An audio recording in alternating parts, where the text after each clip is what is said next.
So yesterday we were discussing about corruption. So what we have mentioned is that corruption in India is because of these systemic factors and systematic factors. Corruption is systemic because it is related to the functioning of the systems. We spoke about political system, economic system, administrative system, and social and cultural systems which are responsible for corruption. So yesterday we have mentioned that as part of social and cultural factors, what we have mentioned is that after liberalization, privatization, globalization, the country has witnessed the emergence of materialistic societies. And a materialistic society is the one wherein people believe that they can find happiness in the possession of materialistic comforts. And in order to get those materialistic comforts, they do not mind manipulating other human beings also.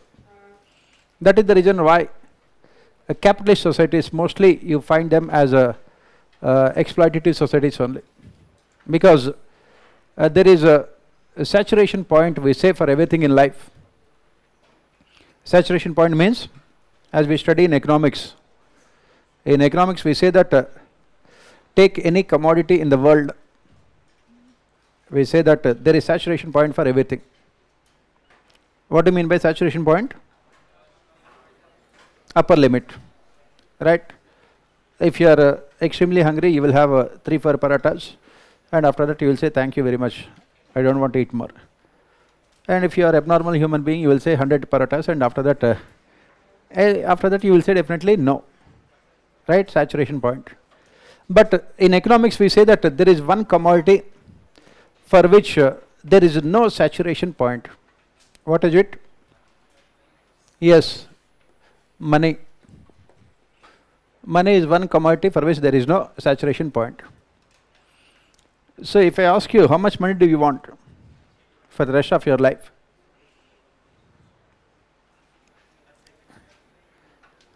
How much money do you want for the rest of your life?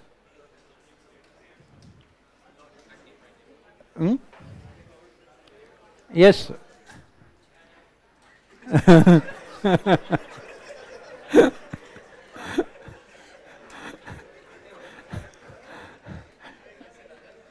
Yes, how much money do you want?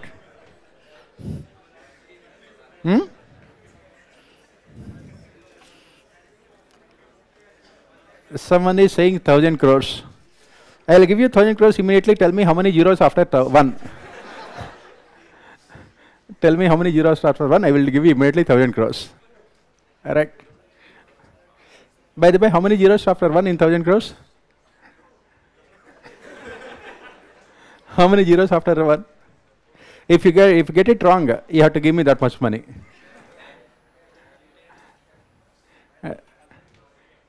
8, 10, 15. Right? So that is where the problem is. Since there is no saturation point for money in capitalist economies, there is also no limit for profits of capitalists. There is no limit for profits of capitalists. That is when this exploitation becomes extremely severe. And another problem, another issue, a characteristic of this materialistic society, as we mentioned yesterday, was the society will recognize you only when you have either money or position or power or status or popularity. If you are a good person, the society will not recognize you. And as I mentioned yesterday also, can we name a single role model who has served the society in a selfless manner without money or status or power, who can be remembered by everyone and who is alive also? Can we name? Pardon? I did not get you. Who is he? Very popular for you?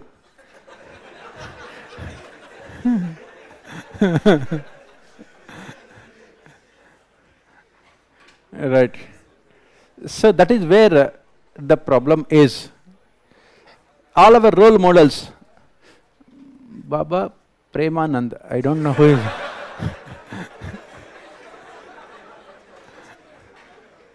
Right. I said who is popular means, whom everyone knows. Huh?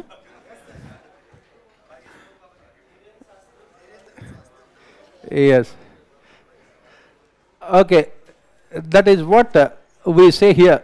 Who is not looking for name or fame or popularity, who is only selflessly working for the people.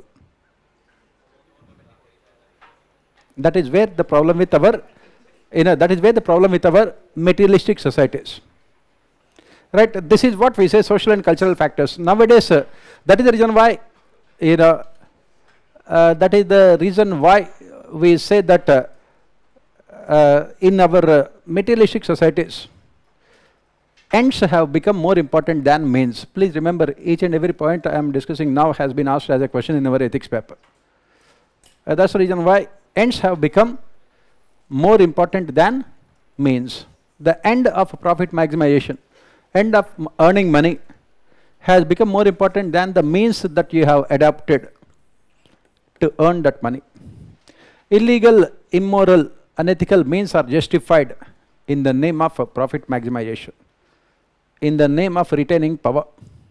That's the reason why in our ethics paper also the question was asked, politics and ethics cannot go together. Can politics and ethics go together? No. Why? Because the objective of politics is to win elections and retain power for longer periods of time. The objective of ethics is to do service to the society in a selfless manner. Can the politician ever do service to the society in a selfless manner? No. I said, yesterday, I was attending a function. I have seen some of these politicians attending the function. Later, I heard that one of those politicians had a huge number of business complexes in Delhi, running into hundreds of crores. How can you earn that much amount of money? Right? That is what is politics about. When politicians enter into politics, they come from very modest backgrounds. Very modest backgrounds means very poor backgrounds, like right? So you know what, right? So, and how can they become so rich and powerful in such a short period of time? That is where we say the society. That is where the society is heading. Social and cultural factors responsible for corruption. And after liberalization in India in 1991, the country had witnessed what is called a demonstration effect. These are things which you will be studying as part of social issues also.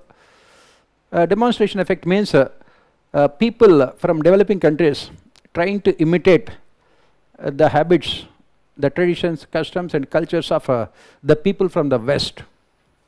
Because it is said that West is the best and rest is the worst. So you have to imitate their traditions and customs to become part of what you call cultured society. To become part of cultured society. If you are hungry, you have to eat a pizza and a burger. If you are thirsty, you have to drink either Shah Rukh Khan or Salman Khan, Pepsi or Coke. Right? Right? If you are angry, you have to abuse the other person only in English language. If you are hungry, you eat parathas. If you are thirsty, you drink lassi. Then you are called uncultured person. That is what, yes, he was trying to translate that into Hindi also. Right? So, that is what the society is. Everyone wants money because they want to enjoy all those comforts and luxuries. And for that, they do not mind adopting any kind of means to earn this money. That is where the problem with materialistic societies. Everything is justified in the name of making money. One of our former union ministers, he was arrested in one of the corruption cases. And once he went back to his home state, people suddenly, he had become role model for the people there because they heard about the kind of buildings, the kind of houses that he had constructed in his hometown. When he went, after he was released from the jail, he went back to his home city. When he went back to his home city near the airport, the kind of reception that he got, thousands and thousands of people went there, just wanted to see how a person among themselves could become so rich in such a short period of time. He had become role model. Even the most popular film star of that particular state could never get the kind of reception this person had got. So everyone is looking at how can you earn so much amount of money in such a short period of time. These ethics are, let the ethics be damned. That is what the social and cultural factors. And the last one is administrative factors. What are the administrative factors which are responsible for corruption? So what we said is that we have only inherited British colonial administrative structures. Second Administrative Reforms Commission, which was appointed by the Government of India to suggest governance reforms, had made a very telling comment about the kind of administrative structures that we have in India. It has said that 21st century India is still governed by 19th century rules and regulations. 21st century India is governed by still 19th century rules and regulations. Britishers, initially East India Company and later the British government had come out with those rules and regulations. And what was the objective of those rules and regulations? To exploit the native Indians. Ruthless exploitation. And that is what Sanyasi has said. We are still continuing with the same kind of administrative structures which were there during the British times, which were framed only with the objective of exploiting the native Indians. That is the reason why our administration continues to be highly exploitative in nature. What are the features of the administrative system? Centralization of power in the hands of people at the top. High levels of secrecy in governance. We don't know how the decisions are made and how the decisions are implemented. Complete absence of accountability mechanisms within administration. Total absence of citizen participation in governance. Our participation in governance ends, our participation in democracy ends the moment we vote in elections. For the next 5 years, it is nothing but electoral and bureaucratic dictatorship. Because there is no scope for citizen participation. We have not implemented any other reforms also. And these factors, all these factors combined together had resulted in corruption in India.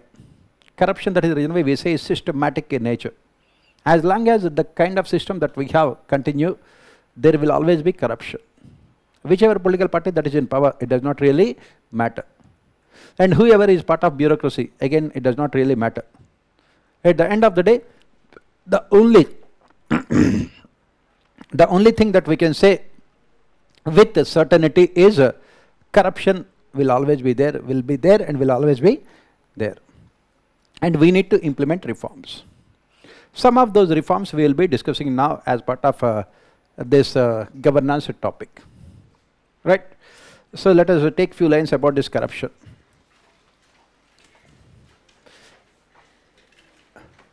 Right. Corruption is derived from the word corruptus. Corruption is derived from the word corruptus. C-O-R-R-U-P-T-U-S, which means to bend. Which means to bend. Which means to bend. World Bank defined corruption.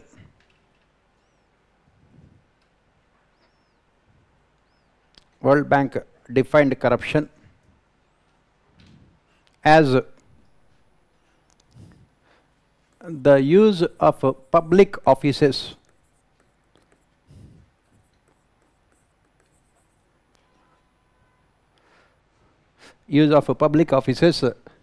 for private gains.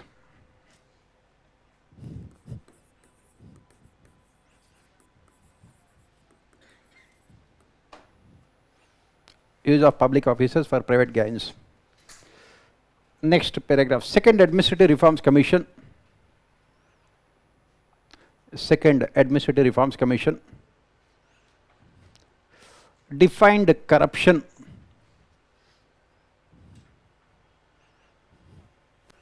with the help of a formula.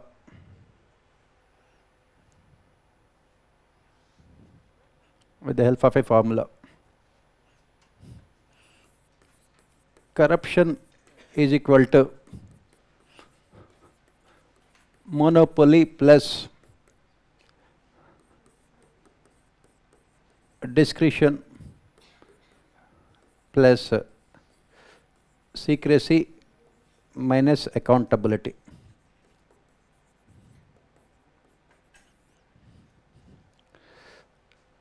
Monopoly plus discretion plus secrecy minus accountability.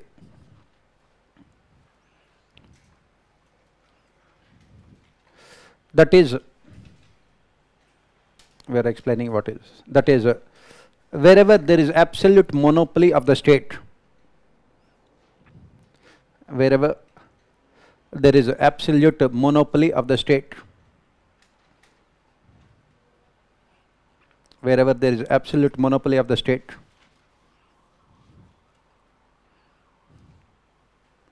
comma, high levels of secrecy in administration, high levels of secrecy in administration,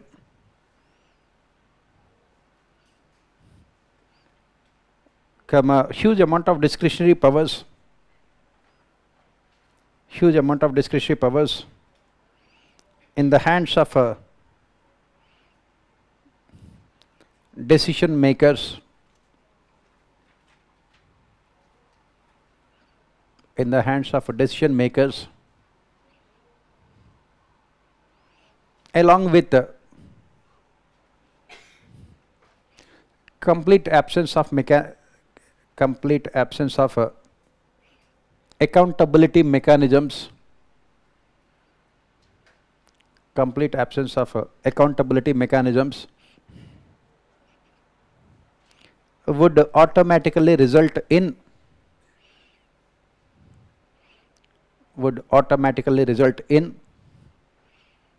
corruption.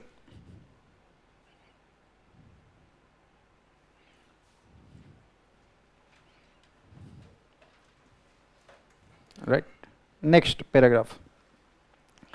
Corruption in India.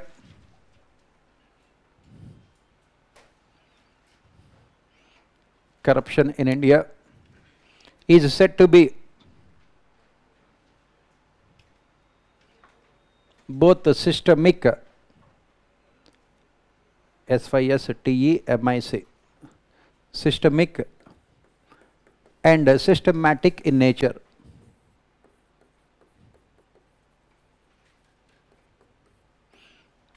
Systemic and systematic in nature. It is systemic because it is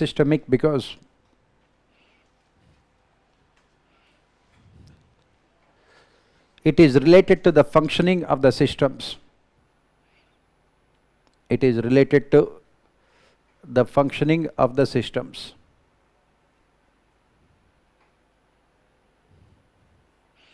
Functioning of the systems. That is functioning of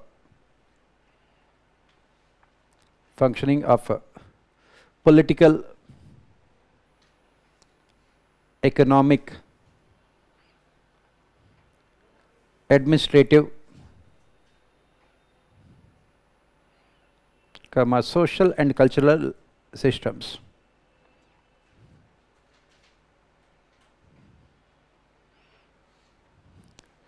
Social and cultural systems. It is systematic.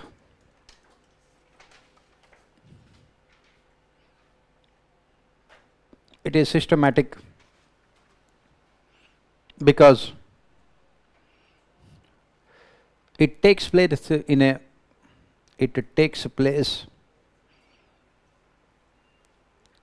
in a highly organized manner. in a highly organized manner. It is not a one-time activity.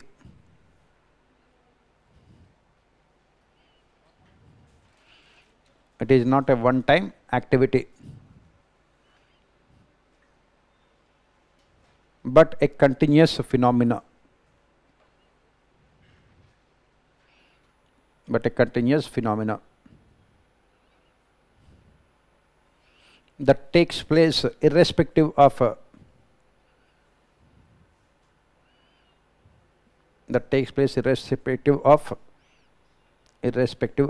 individuals.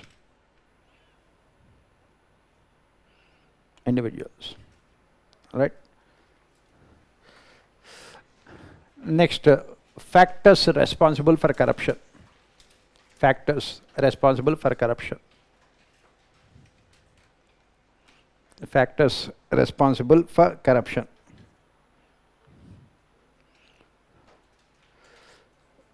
First, political factors. Political factors.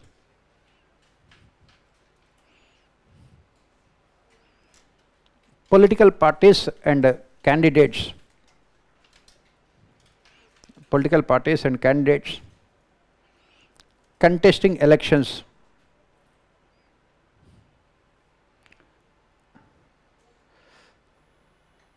spend a huge amount of money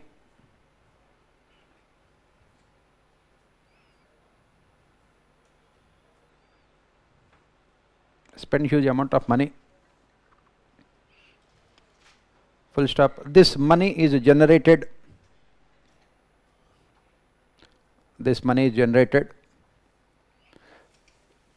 through corporate donations.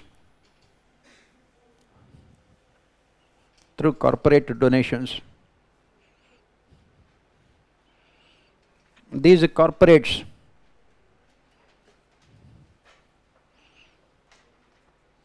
expect the political parties to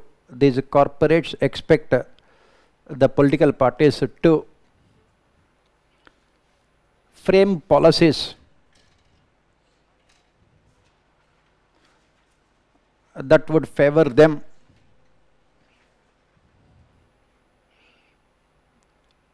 after they come to positions of power.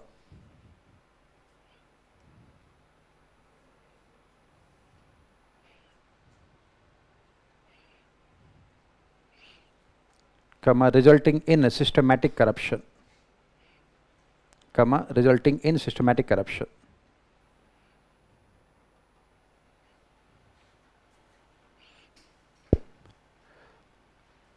Next paragraph. India has only representative democracy.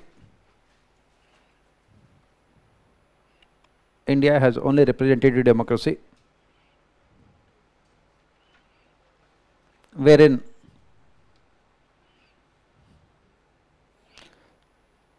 the political party that comes to power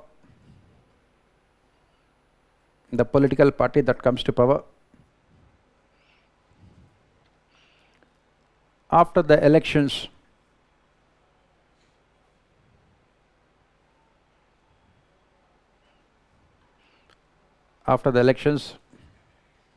has absolute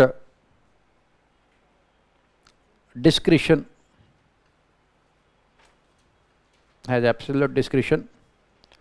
to allocate resources.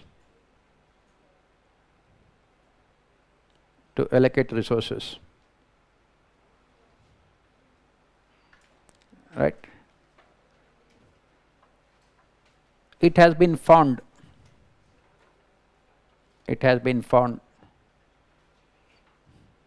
that successive political parties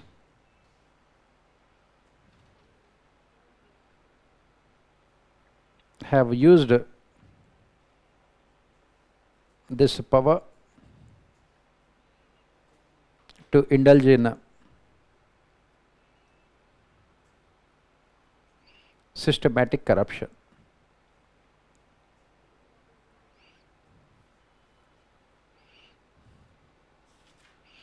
Next, economic factors. Economic factors. Economic factors. Before 1991,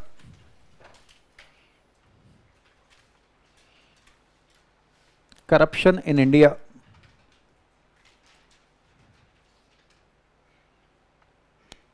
was due to crony socialism, C-R-O-N-Y, crony, C-R-O-N-Y, socialism. License Quota Permit Raj, LQP, along with public sector enterprises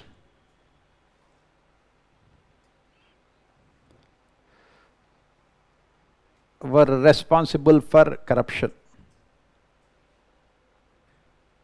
License Quota Permit Raj along with public sector enterprises were responsible for corruption. After India had opted for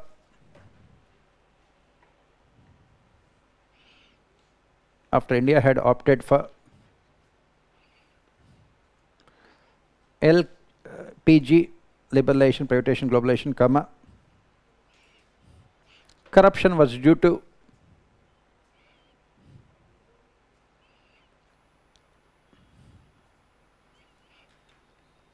crony capitalism, C-R-O-N-Y, crony capitalism.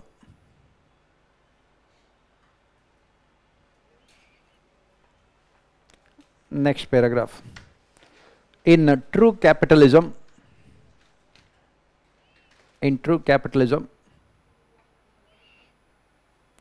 people become rich.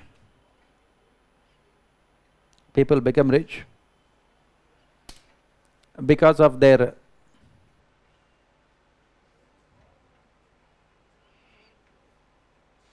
innovation, creativity, and hard work.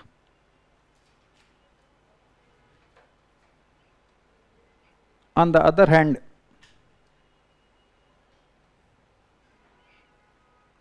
in crony capitalism,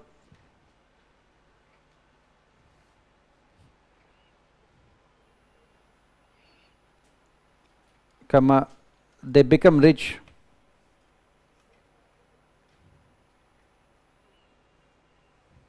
because of their proximity, P-R-O-X-I-M-I-T-Y, to those who are in positions of power. To those who are in positions of power.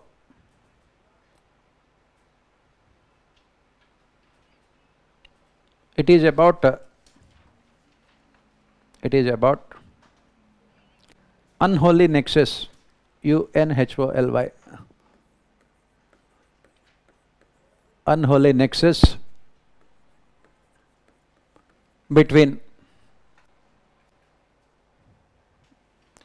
politicians,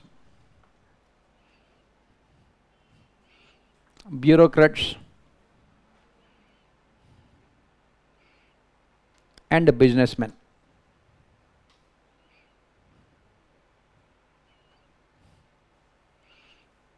Next, social and cultural factors.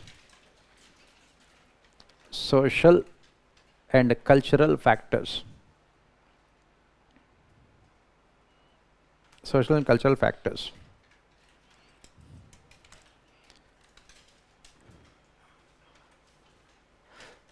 With the advent ADVENT, with the advent of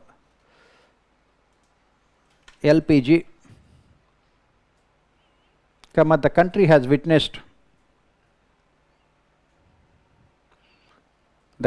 witnessed the emergence of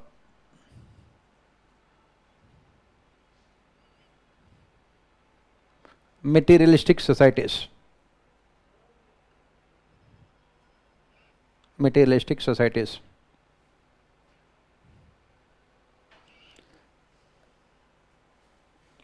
Societies. A materialistic society is the one. A materialistic society is the one, O-N-E, one, wherein people believe that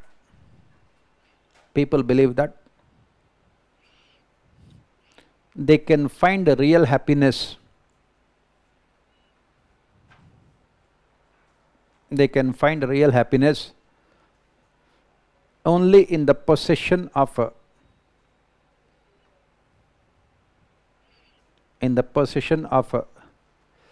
materialistic comforts.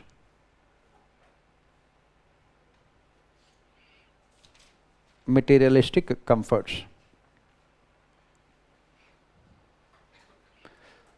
Ends become more important than means. Ends, E-N-D-S, become more important than means.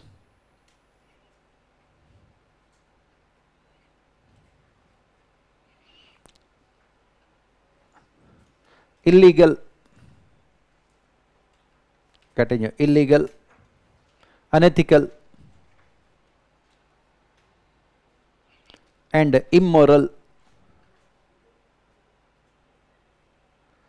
means are justified, M-E-A-N-S, means are justified in the name of profit maximization. In the name of profit maximization.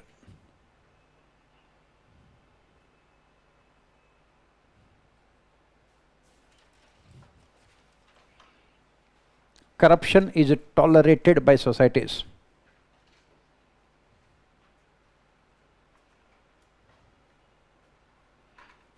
Corruption is tolerated by societies,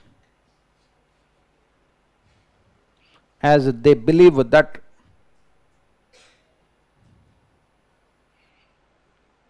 it is an inevitable activity. It is an inevitable activity in the functioning of any society. In the functioning of any society.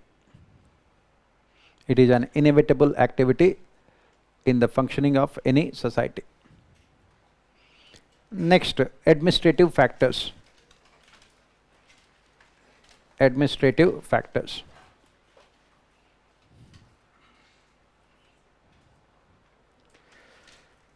India has inherited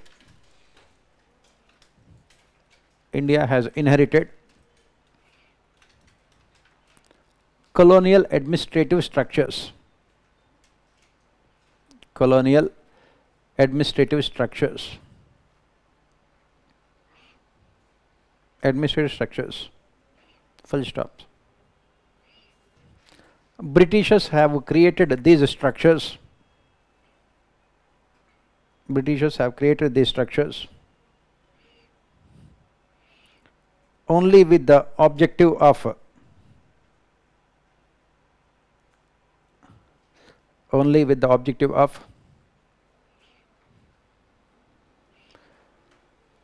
maximizing their exploitation,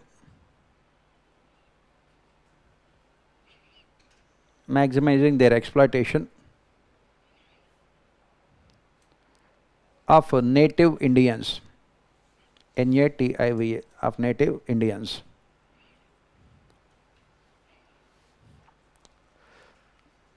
As rightly pointed out by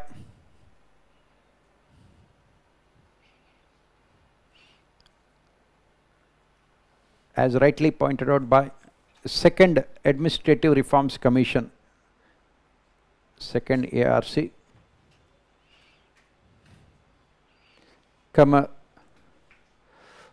21st century India, 21st century India is still governed by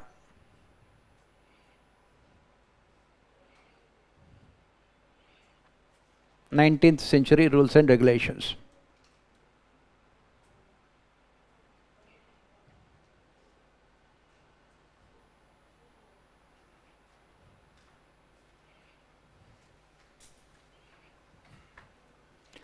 Corruption becomes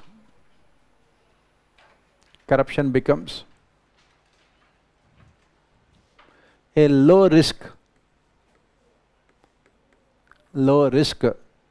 and high gain activity.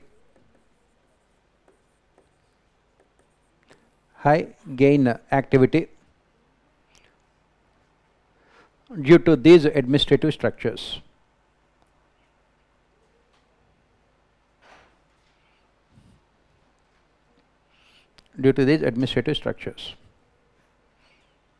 So that is what we say.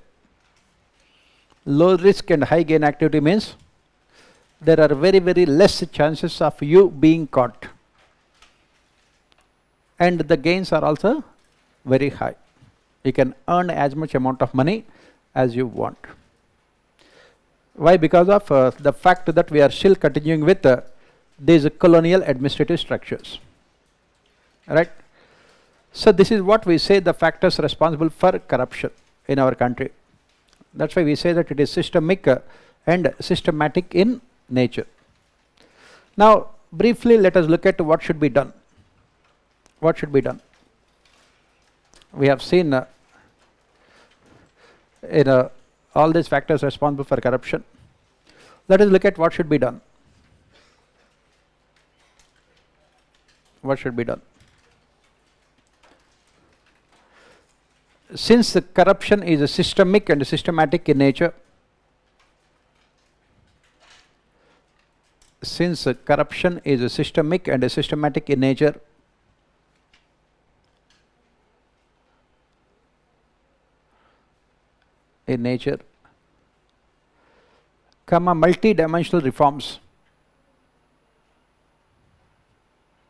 multi-dimensional reforms.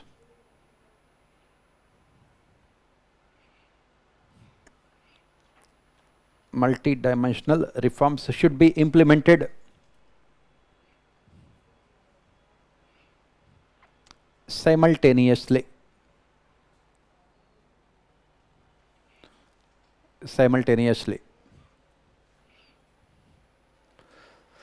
So what are these multidimensional reforms?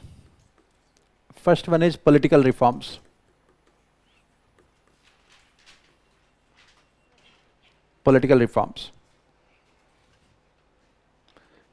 Second, parliamentary reforms.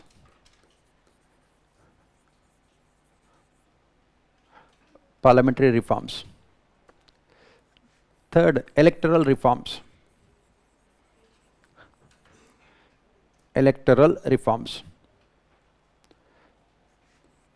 Fourth, economic reforms.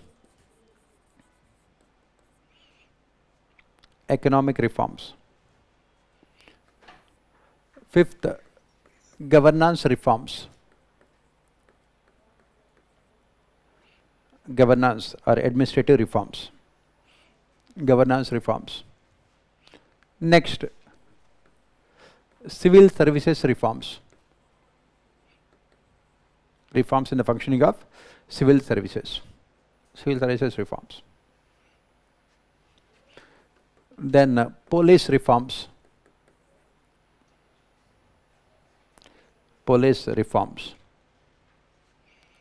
Next, judicial reforms.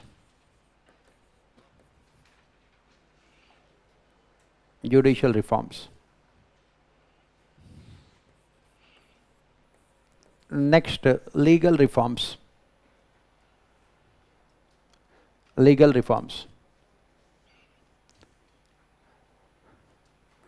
Next, reforms in the functioning of regulatory authorities.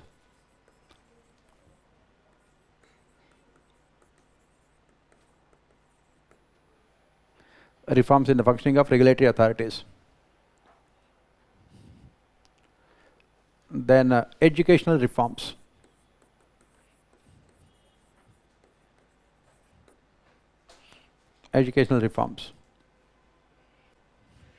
and finally behavioral reforms. Behavioral or attitudinal reforms.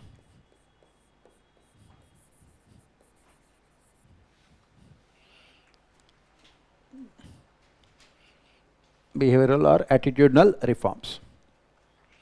So what we are saying is that we have to implement all these reforms simultaneously. Since we cannot implement them, we don't implement them. Right? So what are the reforms? Briefly, let us look at political reforms. Means we must transform our representative democracy into participatory democracy.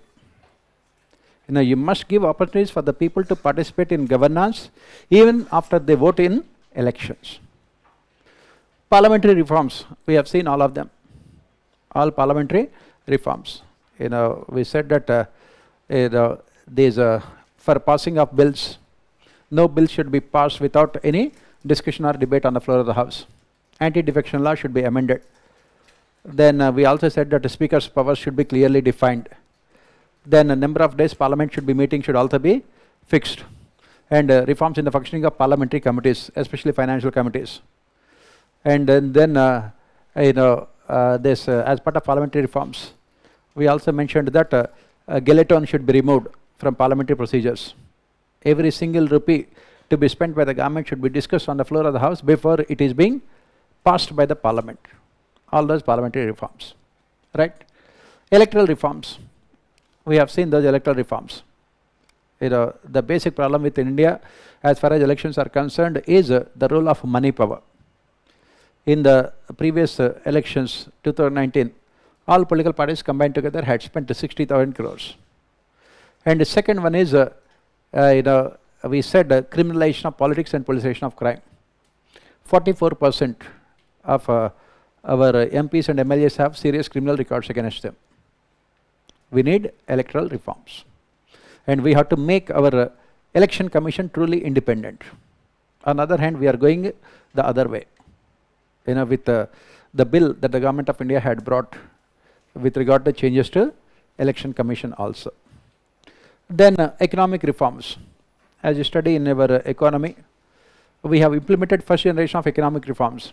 When did we implement the first generation of economic reforms? 1991 to 1993.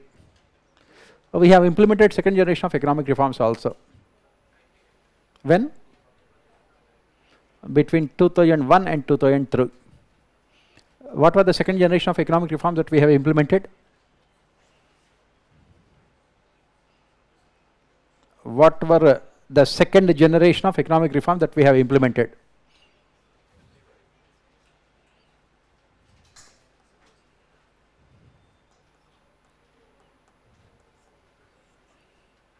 Do you know that we have implemented some reforms? Yes. What are they?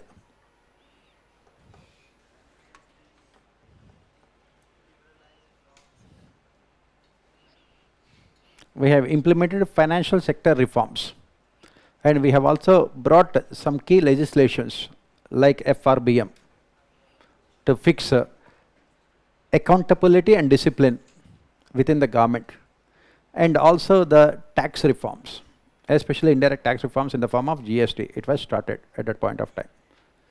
Next, we are yet to implement what is called the third generation of economic reforms. What are the third generation of economic reforms? Governance reforms. Right? That is where we talk about governance reforms. Governance reforms, you have to implement a lot of them. And what are these governance reforms? We will be discussing as part of our governance topic only. Then civil services reforms. Reforms in the functioning of civil services, which again we will talk about it because it is part of our syllabus. It is part of our both governance as well as ethics papers. Right? Police reforms, part of your GS paper 3. And judicial reforms, part of our paper 2, and legal reforms also. And then regulatory authorities, part of a polity governance as well as governance, part of GS paper 2. And educational reforms, again GS paper 2. And finally behavioral reforms or attitudinal reforms, part of our ethics paper. So if you look at all these reforms combined together, it is nothing but the syllabus of all our 4 papers of general studies. Right? So what we say here is that if you have to tackle this problem of corruption, we must implement all these reforms simultaneously, right? So as part of governance, we will look at what kind of reforms that we have to implement. We will be looking at secretariat reforms. We will be looking at right to information. We will be looking at citizen charters. We will be studying social audits. We will also be analyzing e-governance. Then we will also talk about civil services reforms. Then we will discuss pressure groups and civil society organizations and NGOs as part of citizen-centric governance. All this is what we will be discussing as part of governance reforms as part of our syllabus, right? So let us proceed with these governance reforms. Why do we need these governance reforms? For the simple reason that we must have good governance in the functioning of our political and administrative systems. And what is this good governance? Any governance system which exhibits all those features, 8 of them: transparency, accountability, participation, consensus-oriented rule of law, economy and efficiency, inclusiveness and equity, and finally responsiveness also. So proceeding further, let us proceed further. Let us look at next what are the different dimensions of good governance. Let us see dimensions of good governance. Basically we are talking about all these reforms only in a more in-depth manner. Dimensions of good governance. Dimensions of good governance. Political dimension. That is what we said, political reforms. Political dimension.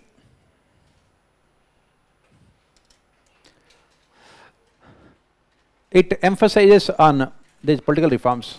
It emphasizes on creating awareness among ordinary citizens. It emphasizes on creating awareness among ordinary citizens. Ordinary citizens, so that they are aware about their rights,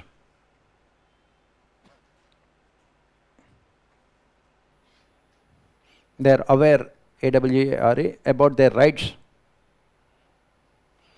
and are willing to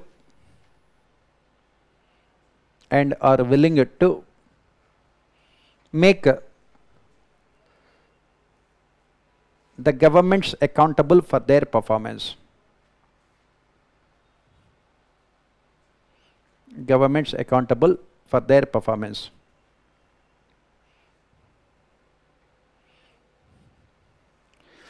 It means for their performance. It means the country is moving towards. It means the country is moving towards a political culture based on cognitions. Based on cognitions. COGNITIONS. At present, full stop, at present, political culture is dominated by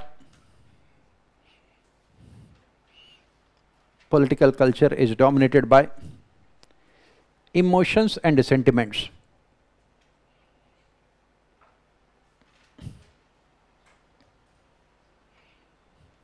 Emotions and sentiments.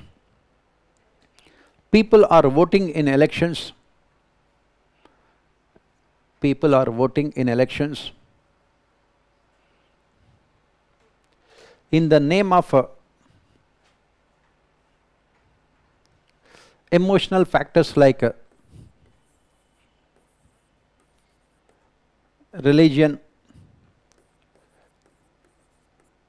caste,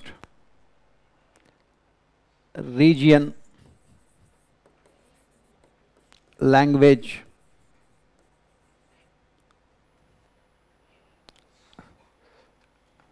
and so on, and so on.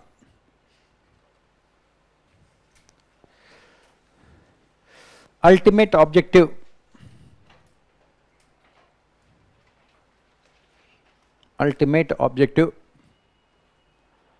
of political reforms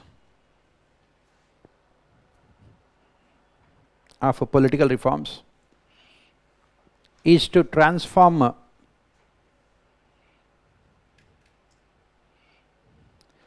our representative democracy into participatory governance.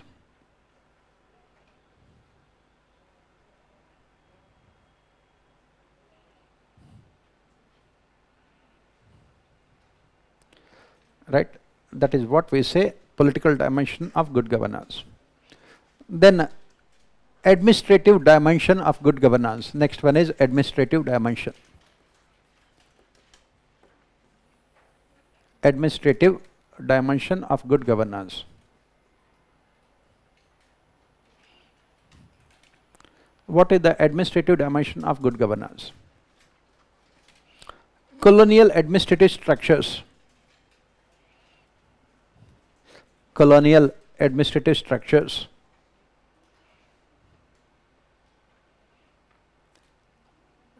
administrative structures must be replaced with democratic structures,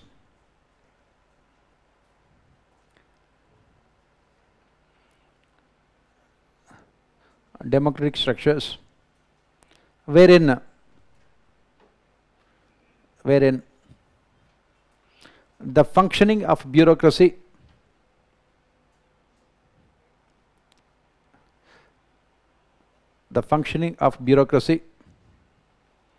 should be characterized by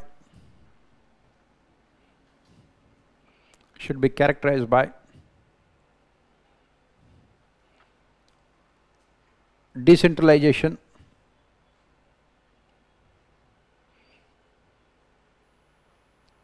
participation,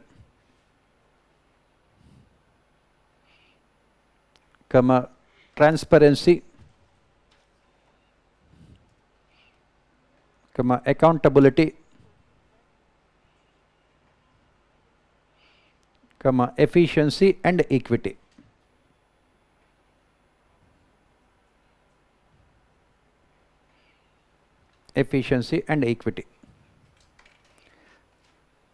Next, social dimension. Social dimension of good governance. What is social dimension? Indian society is characterized by many inequalities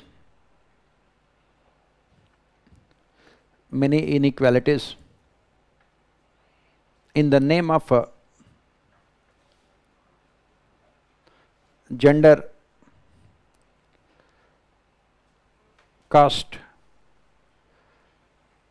language, religion, race, and so on.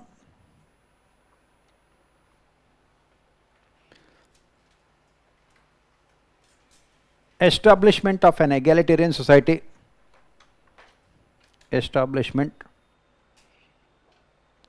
In an egalitarian society is possible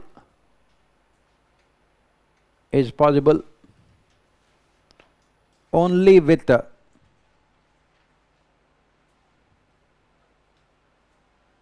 proactive policies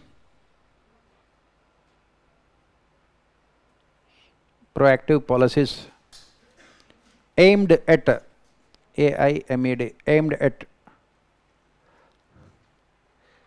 removing these inequalities. removing these inequalities. Removing these inequalities. So this is what we say the different dimensions of good governance, right? Political dimension, economic dimension, administrative, or in a social dimension, administrative dimension. So let us proceed further. As I said, look at get into the subject.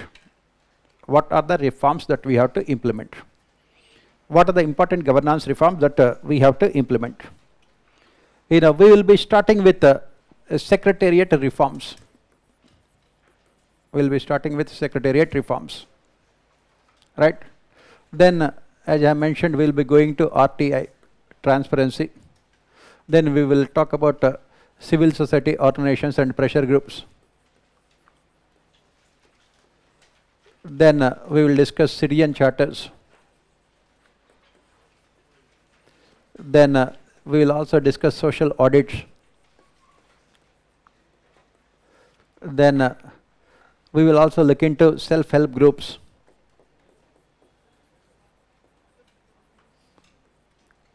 Then e-governance. And we will also look at anti-poverty schemes, right? Then we will look at civil services reforms.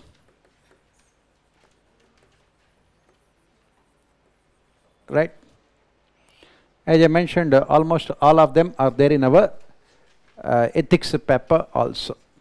As and when we discuss the topic, I will also tell you the case studies they have asked from the ethics paper. Right? So let us start with the secretariat reforms. What are the secretariat reforms that we have to implement? So all of you are preparing for IAS, right? All of you are preparing, right? Yes? Very good. Is it 100% true? Very good. Do you know what are your career opportunities once you get into IAS? IAS people normally think is that only collector. Do you know anything else about beyond collector? Yes, what are they? Pardon? What are your career opportunities? Okay, lowest level?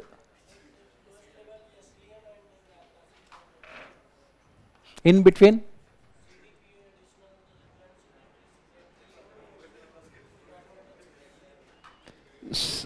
So let us see. See, that is the problem. That is the reason why, as we later discuss, Baswan committee, which was appointed by UPSC in 2017, had recommended making public administration a compulsory paper. Remove the optional. Right now you are having one optional.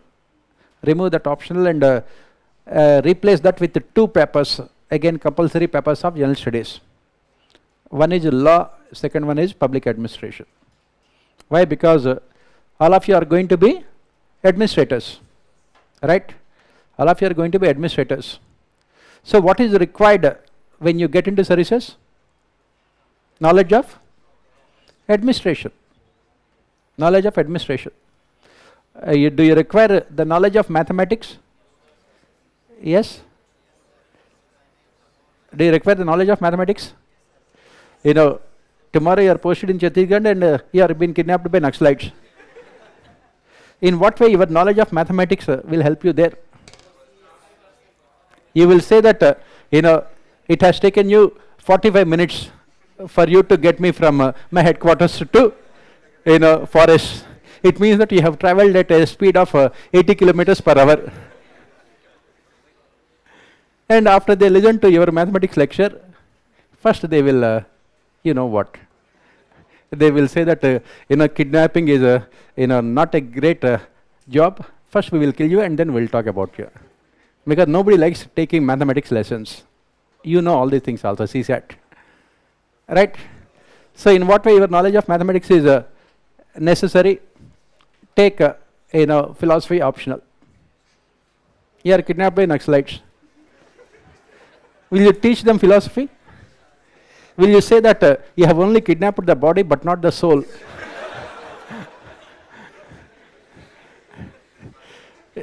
Will you say that my soul is completely liberated? I am a self-actualized person. And they will say that we will complete the liberation by liberating your soul from your body. Right? On the other hand, you have a physics optional. How will you, use your knowledge of physics? Will you say that every action will have equal and opposite reaction? You have kidnapped me and be prepared for equal and opposite reaction. Einstein. They will say that, okay, let us first, we will do our action. So that is where, you need knowledge of administration. Because all of you are going to be administrators. And that is the reason why UPSC has included all these topics of governance in your syllabus. Because that is what you are going to do when you go to the field from a sub-collector to a cabinet secretary. You are going to be working in the government and you are performing the most important function of governance, administration. So that is the reason why we have to look at what are the major problems with administration in India. And once you go to the field, once you get into civil services, you can implement all these reforms also. That's the reason why these topics have been included in the syllabus, because they are the most relevant from examination point of view or from your services point of view, as and when you get into services.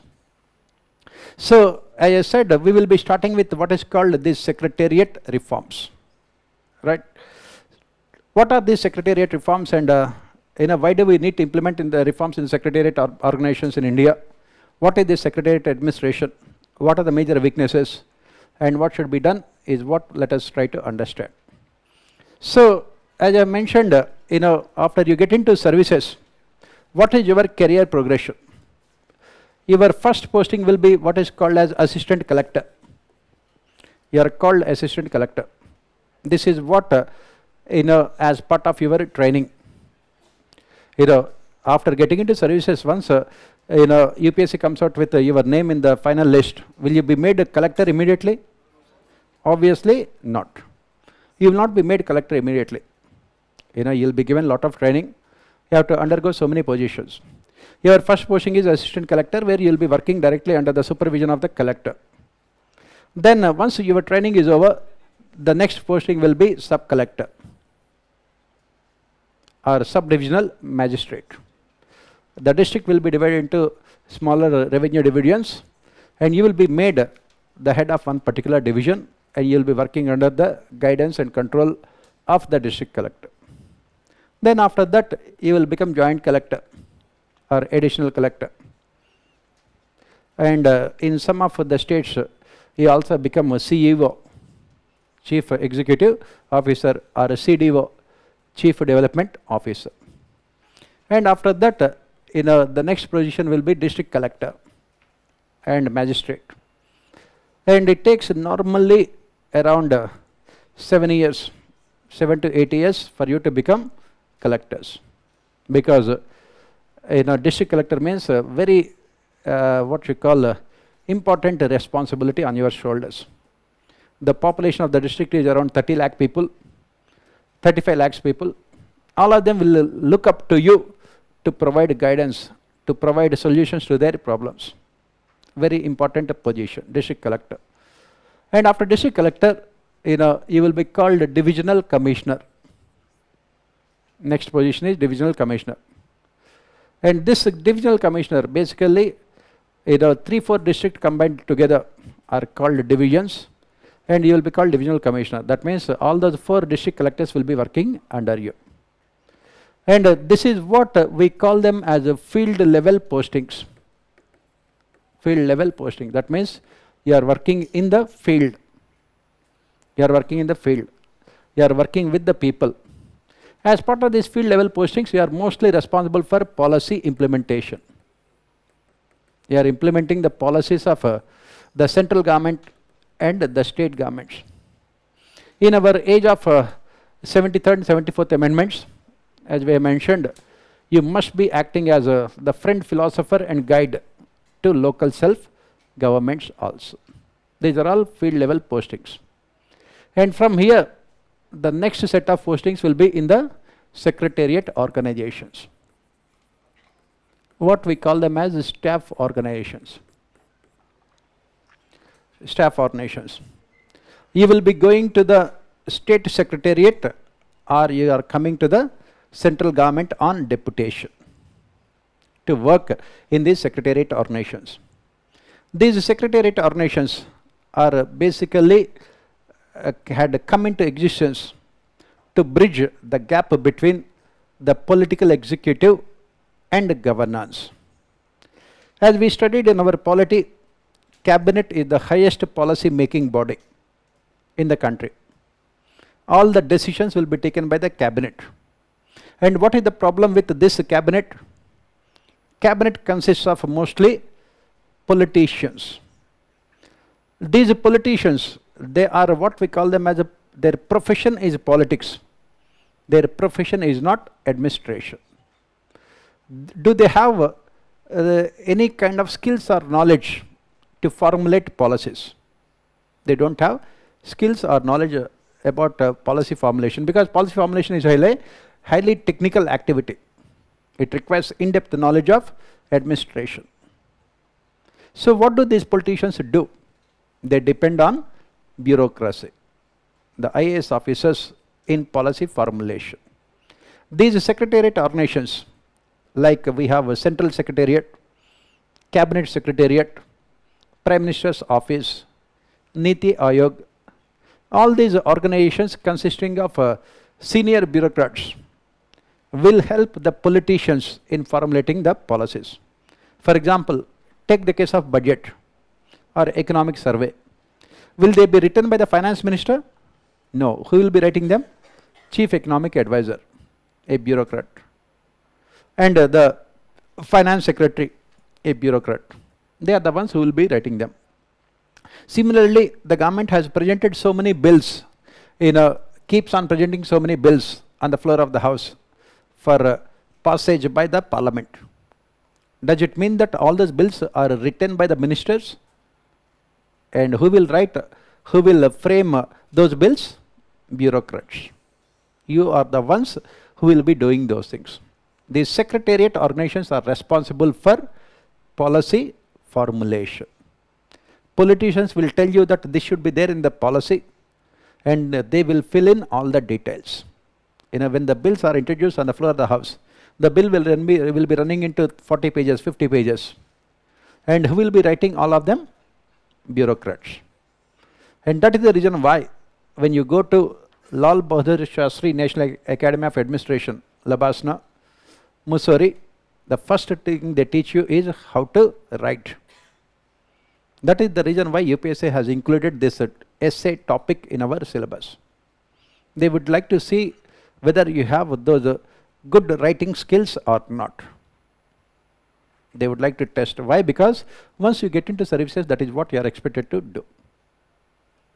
You are expected to write, frame all these laws, rules and regulations. Right?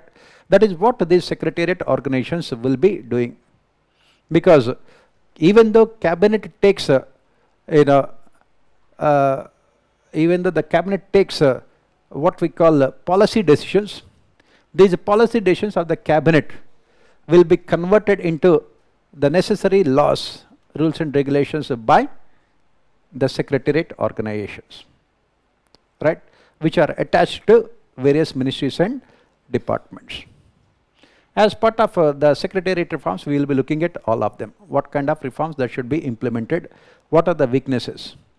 Right? Let me look at the question here. What is the role of optional in UPSC?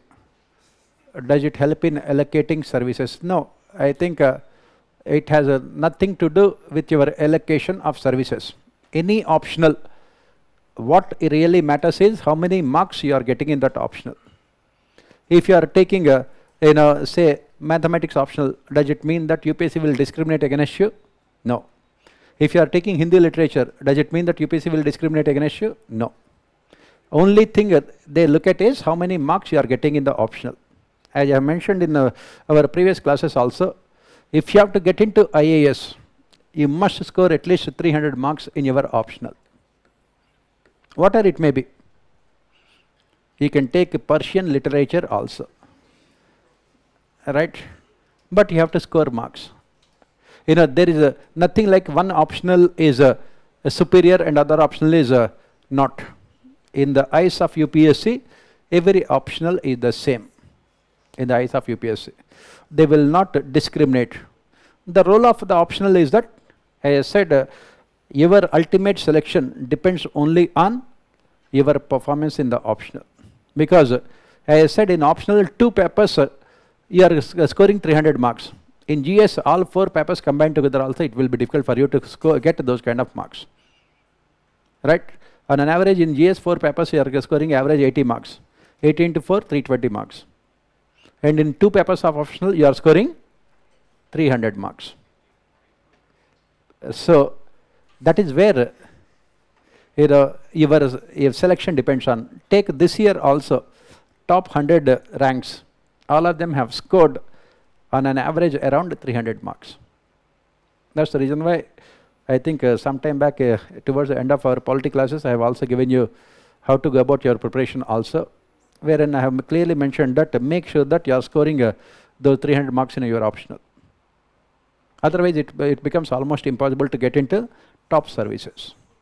And whatever it may be, it does not really matter. What are the options mentioned by UPSC, you can take it. It does not really matter. So coming back here, yes.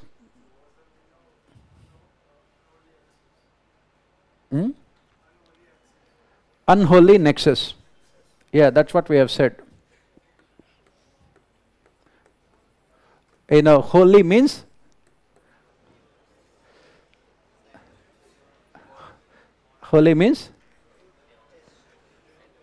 when you talk about holy men, good people, good, pious, good, good.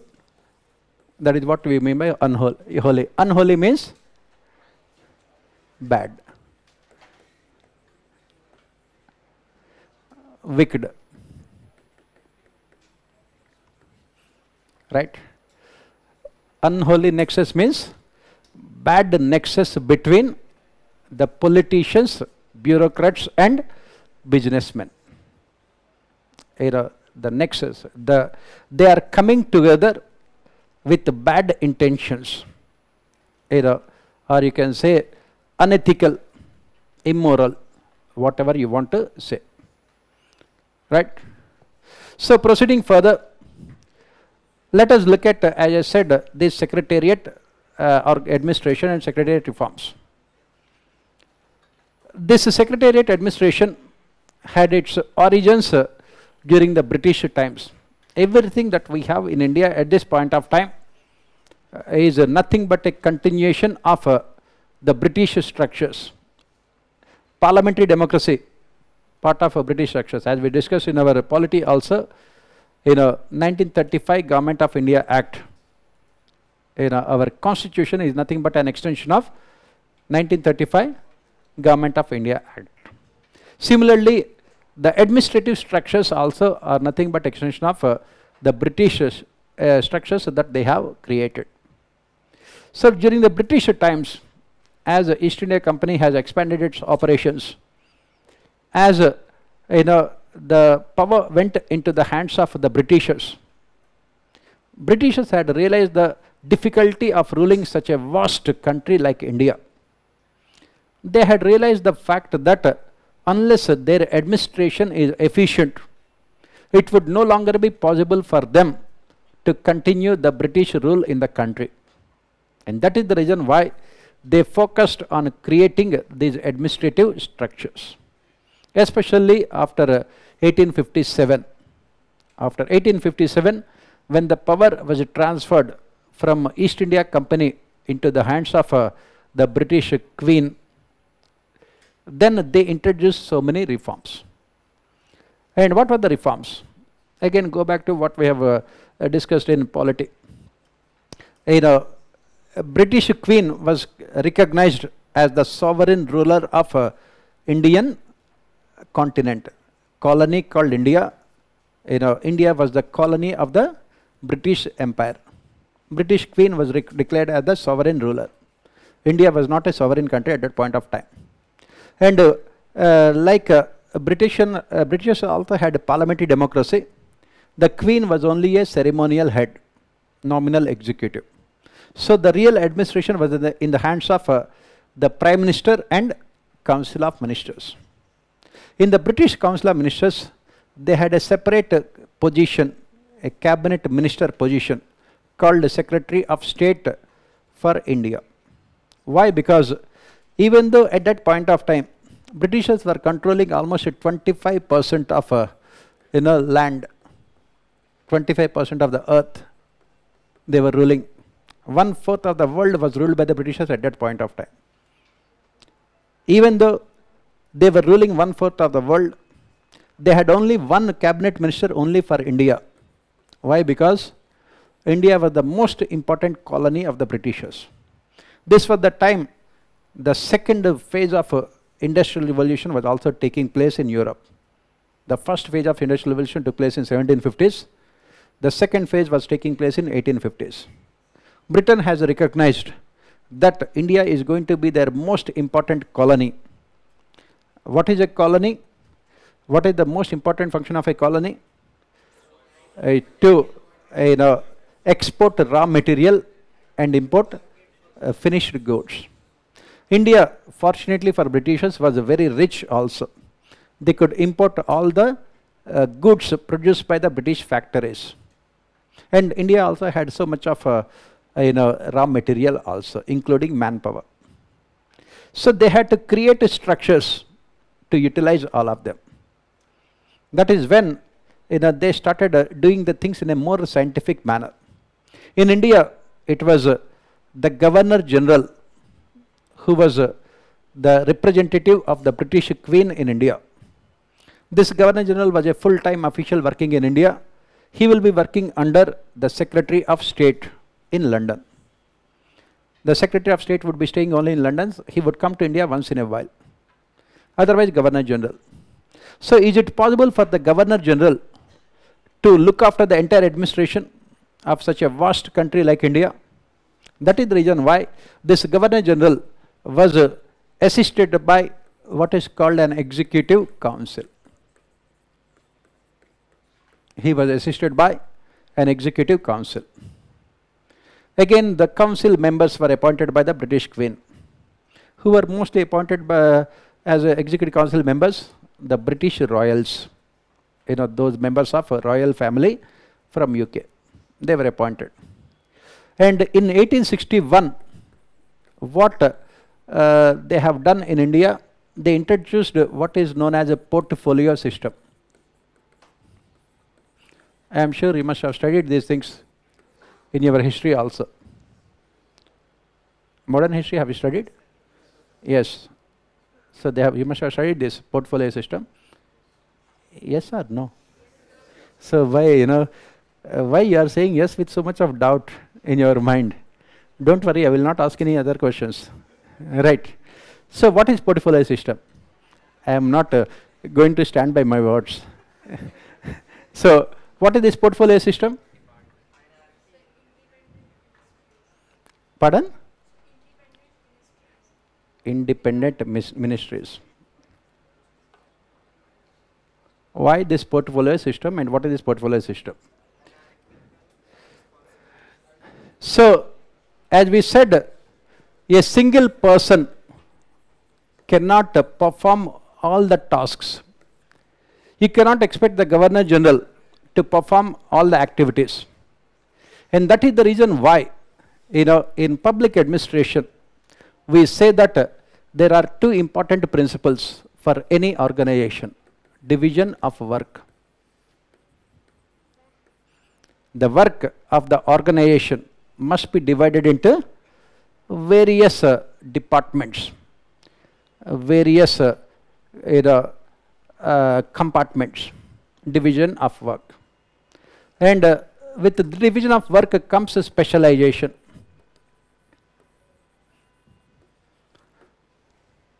People, specialists will be working in those departments. And the next thing that is required is coordination. You must ensure coordination also between all of them. And that is what exactly the Britishers also have done.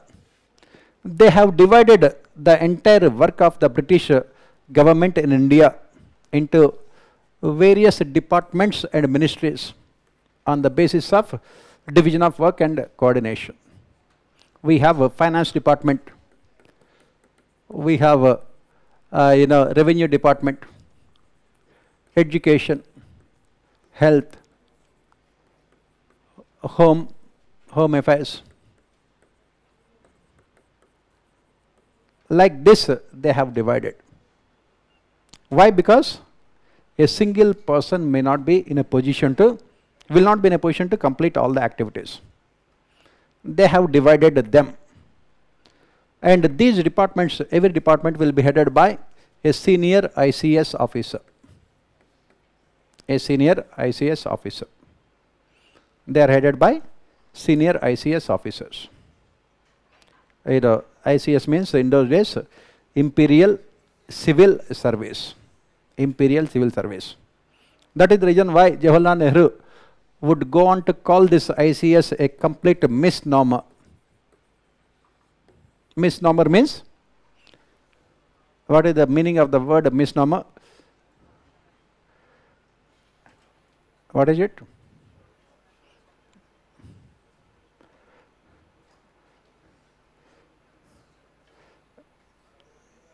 Pardon? Yes? Let me, give an example, you will immediately understand. Immediately, within seconds. You are a good person. You and goodness, can they go together? Right? That is what is called a misnomer. It means it conveys a meaning which is completely opposite of what it truly says. So, when I say you are a good person, right? You are all smiling also, knowing fully well. Right? So, you know your true identity better than anyone else. Right? That is what Gautam Buddha also has said. Self-actualization means knowing about your true self. Coming back here, why Jawaharlal Nehru called it as a misnomer? Because he said that it is Imperial Civil Service. He called it as neither Indian, it is not Indian Civil Service, it was Imperial, nor civil, nor service oriented. These civil servants, they were working for the imperial state, not for the Indian people. They never behaved in a civilized manner. They were extremely rude, they were arrogant, egoistic and extremely rude. And the service term itself is a misnomer. They were the masters but not the servants. That is the reason why after independence, what we have done? We have renamed it as IAS, Indian Administrative Service. Indian Administrative Service. So these senior ICS officers will be heading those secretariat organizations, the departments in the secretariat organizations. And these departments will be taking the decisions, all the policy decisions. Why? Because even the members of Viceroy's Executive Council, they were also not experienced administrators. They belonged to royal families. Basically, these positions were used by the British governments at that point of time to benefit the members of royal families. Because any British Prime Minister always wanted the members of royal families should be there on their side only. Because Britishers had so much of respect for their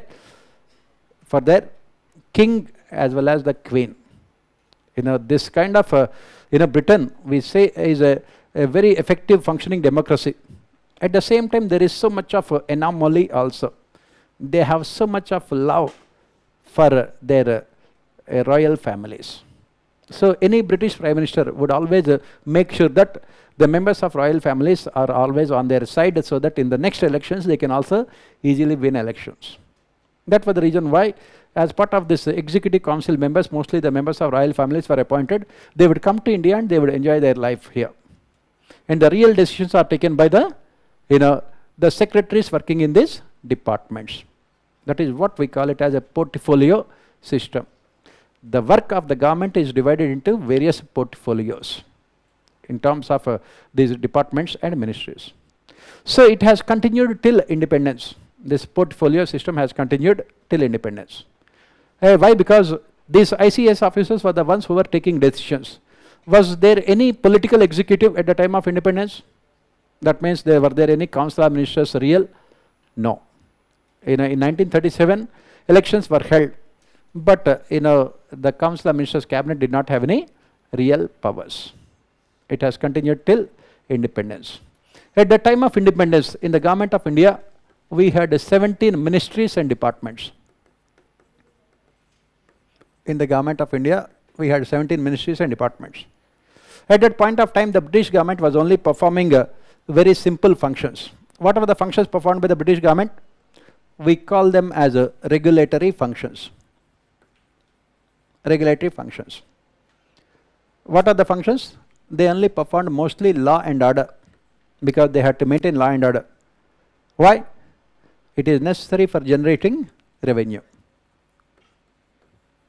It is necessary for generating revenue. Farmers have to produce. For that, you have to maintain law and order. Industrialists have to, produce. For that, again, you have to maintain law and order. So these are all the only two functions they have performed. What we call them as regulatory functions: maintenance of law and order and generation of revenue. That was the reason why during the British times the scope of administration was very limited, only performing these functions. And that was the reason why the number of ministries and departments were also very less in the government. Very less. At the time of independence, the government was only performing simple functions. Did we talk about welfare functions? Did we talk about developmental functions? No. Why? Because it was an imperial rule. The administration was working only for the betterment of the British society and British government, not for the welfare of Indian society and Indian government. So they were not performing any welfare functions. That is what we said. There will not be any separate department for women and children. There will not be any separate department for agriculture or rural development. There will not be any separate department for industrialization, because they were not interested in development of India. They were only interested in making Britain much more prosperous country by extracting as much as they can from India. That's the reason why we say that if you look at the British rule in India, as Shashi Tharoor has also pointed out, he had written so many books also. When the Britishers came to India, India was the richest country in the world in the 18th century, 17th and 18th centuries. We were the richest country in the world. Our contribution to global GDP and global trade is 1/3. That is 33%. Our contribution to global GDP and global trade, 33%. Right now, we say America is the most powerful country in the world. And what is the contribution of America to the global trade and global GDP? Around 25%. Right? 25%. In those days, India's contribution was 33%. India was the most powerful, most developed country in the world in those days. Except that India was not a country. It consisted of so many independent nations. So many independent nations. It was not a single country. And when the Britishers had left India, our contribution was 0.05%. Sorry, 0.5%. 0.5%. Less than 1%. From 33% it had come down to 0.5%. That is what we say colonial exploitation. Colonial exploitation. Britishers were there in India only for this purpose of exploiting the colony. They were not interested in the welfare of the people. They were not interested in the development of the people. They were not interested in industrialization, infrastructure development, employment, education, health, rural development, urban development. They were not at all interested in any of these things. The only interest was how to exploit the country. That was the reason why the size of the administration also was very less. Very less. The number of departments were only, ministries were only 17. But later, after independence, India has opted for what is called a welfare state. As part of democracy, as part of our constitution, we have opted for a welfare state. The objective of the government is to ensure rapid economic growth and development with the emphasis focus on equitable and inclusive growth. Automatically, the government started performing much more number of functions. When the government is performing more functions, what happens? The size of the administration also expands. At this point of time now in India, we have almost 57 ministries and 93 departments in the government of India, from 17 to 57. 57 ministries and 93 departments in the government of India. That is how the size of our administration has expanded. What is the reason why the size of our administration has expanded? Because of the welfare functions. As I said, we have these ministries like rural development, urban development, and then agriculture, industry, infrastructure ministries, education, health, home affairs, finance, and you name it, so many ministries are there. Why all these ministries had come into existence? With the ultimate objective of maximizing welfare of people. So when we say that the size of our administration has expanded from 17 to 57, 17 ministries to 57 ministries and 93 departments. The question that we are asking immediately is whether this increase in the size of our administration has resulted in any improvement in the efficiency of our administration. The question they have asked in our governance. This rapid expansion in the size of our administration, has it resulted in any improvement in the efficiency of our administration? If not, what are the reasons and what should be done? That is what we call them as secretariat reforms. Obviously the answer we have to say is unfortunately no. It has not resulted in any improvement in the size of efficiency of administration. That is the reason why if you keep on reading the newspapers or anything, government documents, our Prime Minister always talks about one thing. What does he say? He always says that big government does not automatically mean better governance. And his famous statement he always quotes is minimum government and maximum governance.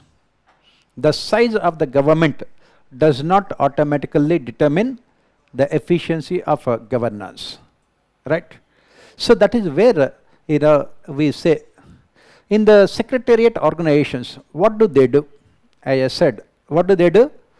As part of our parliamentary democracy, political executive is responsible for policy formulation.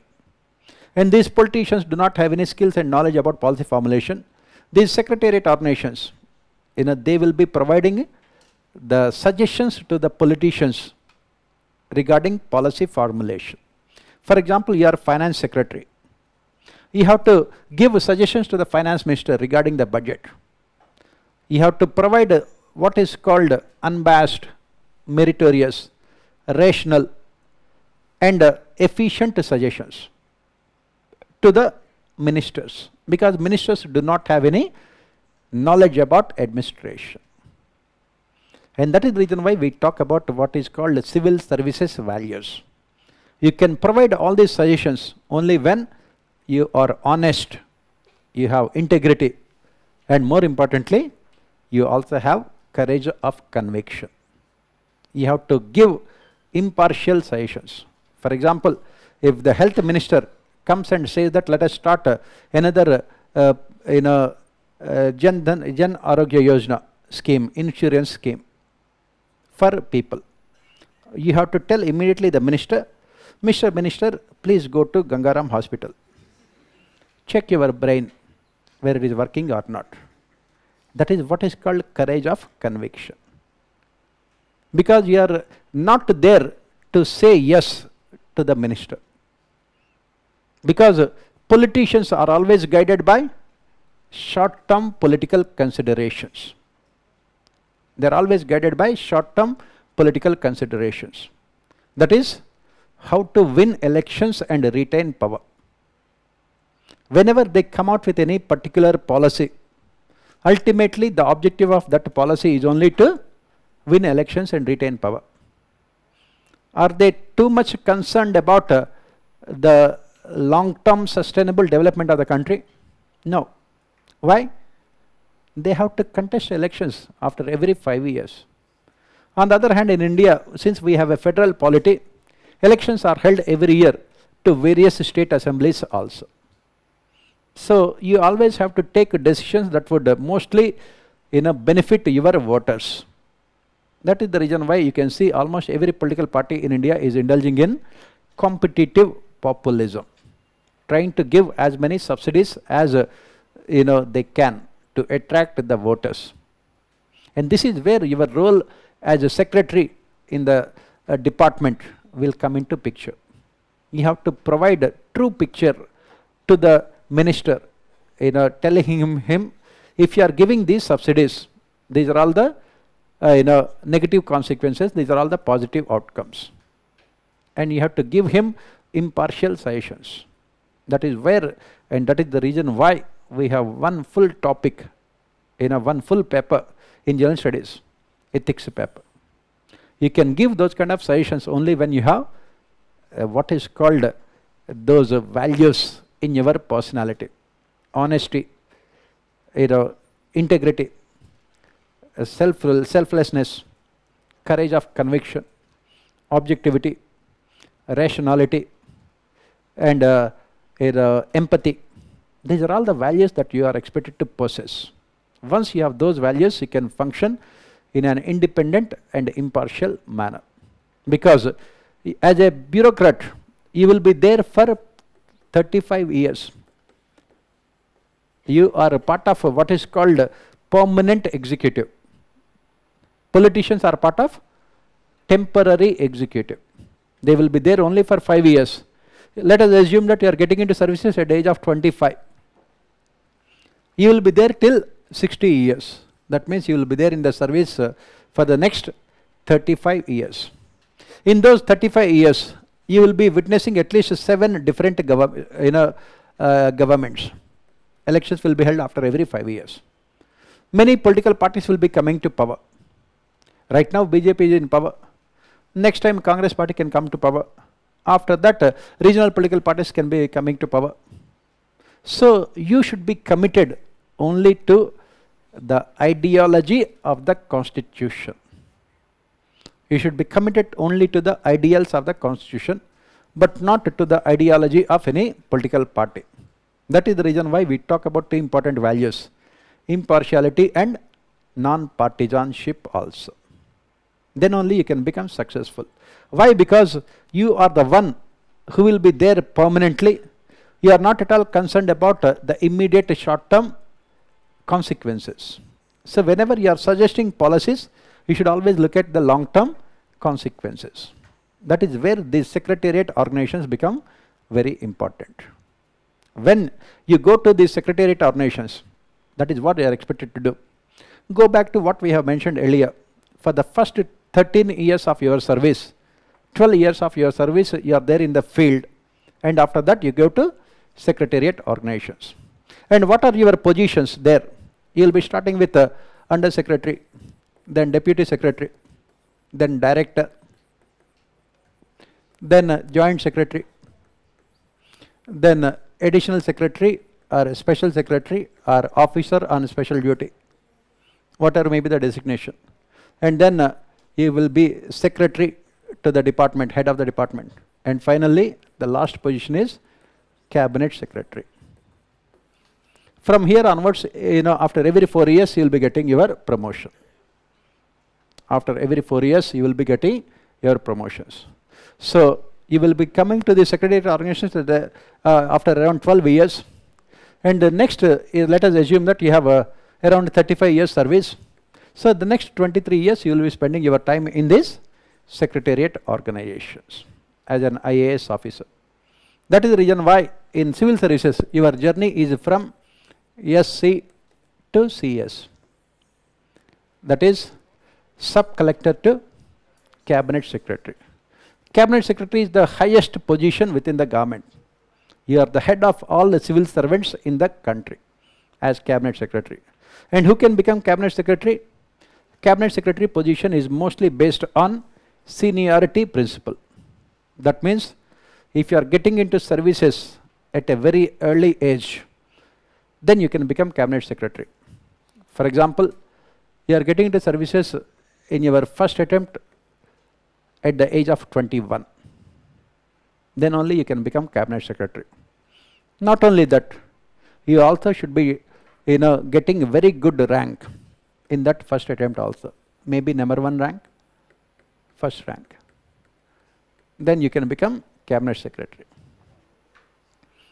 You are taking the examination in your first attempt at the age of 21 and getting into services also, getting very good rank also. I think some of you have this eligibility. Anyone? Anyone? Yeah, very good. Yes, the only small thing is left, get into IAS. Right? Otherwise, everything is fine. Everything is fine. Only thing is just get into IAS and get a very small rank, 1 or 2. Right? We are not ambitious people. We don't want big ranks like 500 or 600. We want small ranks. We find happiness in small things only. Right? Right? So that is what it is. So, do you want any break? I thought that I will continue. Yes, any other doubt? Yes. I will take up the question after the break. I will take up all the questions after the break. So, we say that this is what we call the career progression of civil servants from sub-collector to cabinet secretary. So what happens after you get into services? After you get into services, you will be allocated state cadres as part of your mains detailed application form called popularly DAF. You are asked to give your preferences, for state cadres. Normally, all the candidates prefer their home state because you want to work in your home state. And this state cadre is decided on the basis of 3 important parameters. One is your rank. A second, whether your preferences, what are maybe the preference, if you are preferring your state cadre or any other cadre. And third one is the vacancies in that particular state. For example, you belong to say general category and your rank is top 10 ranks, but you are from a small state wherein the number of vacancies are very less. Say something like you are from a state like Haryana, a small state. So the vacancies may not be there, insider vacancies. Even if you get top rank, you may not be getting your state cadre also. That is the reason why this entire UPSC examination involves a lot of luck. You might be getting 80th rank and you might get also your state cadre. You might get it second rank, but you will not get your state cadre also. So once this state cadre is decided in a home cadre, you can get your home cadre. You can get your home cadre provided you get a very good rank. Second, you are selecting your in a home cadre, your state as your home cadre. Third, more importantly, the vacancies should be there. For example, 3 years back, Pradeep Singh, he was the top ranker from Haryana. He is from general category, and the only problem is that in Haryana, in that particular year, there are no open vacancies, insider vacancies from open category in IAS. He was not getting Haryana cadre, his home cadre. Then the Chief Minister of Haryana had to speak to the Prime Minister and request the Prime Minister that number 1 ranker belong to our state. If he is not working in our state, it will be a loss of prestige status for us. Because if he is working in our state, he can inspire so many young people also to prepare for this examination. Finally, with the intervention of the Prime Minister only, he could get home cadre.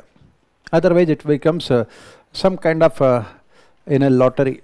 It depends on so many factors. So after you are allotted the state cadre, then what happens? After you are allotted the state cadre, what happens?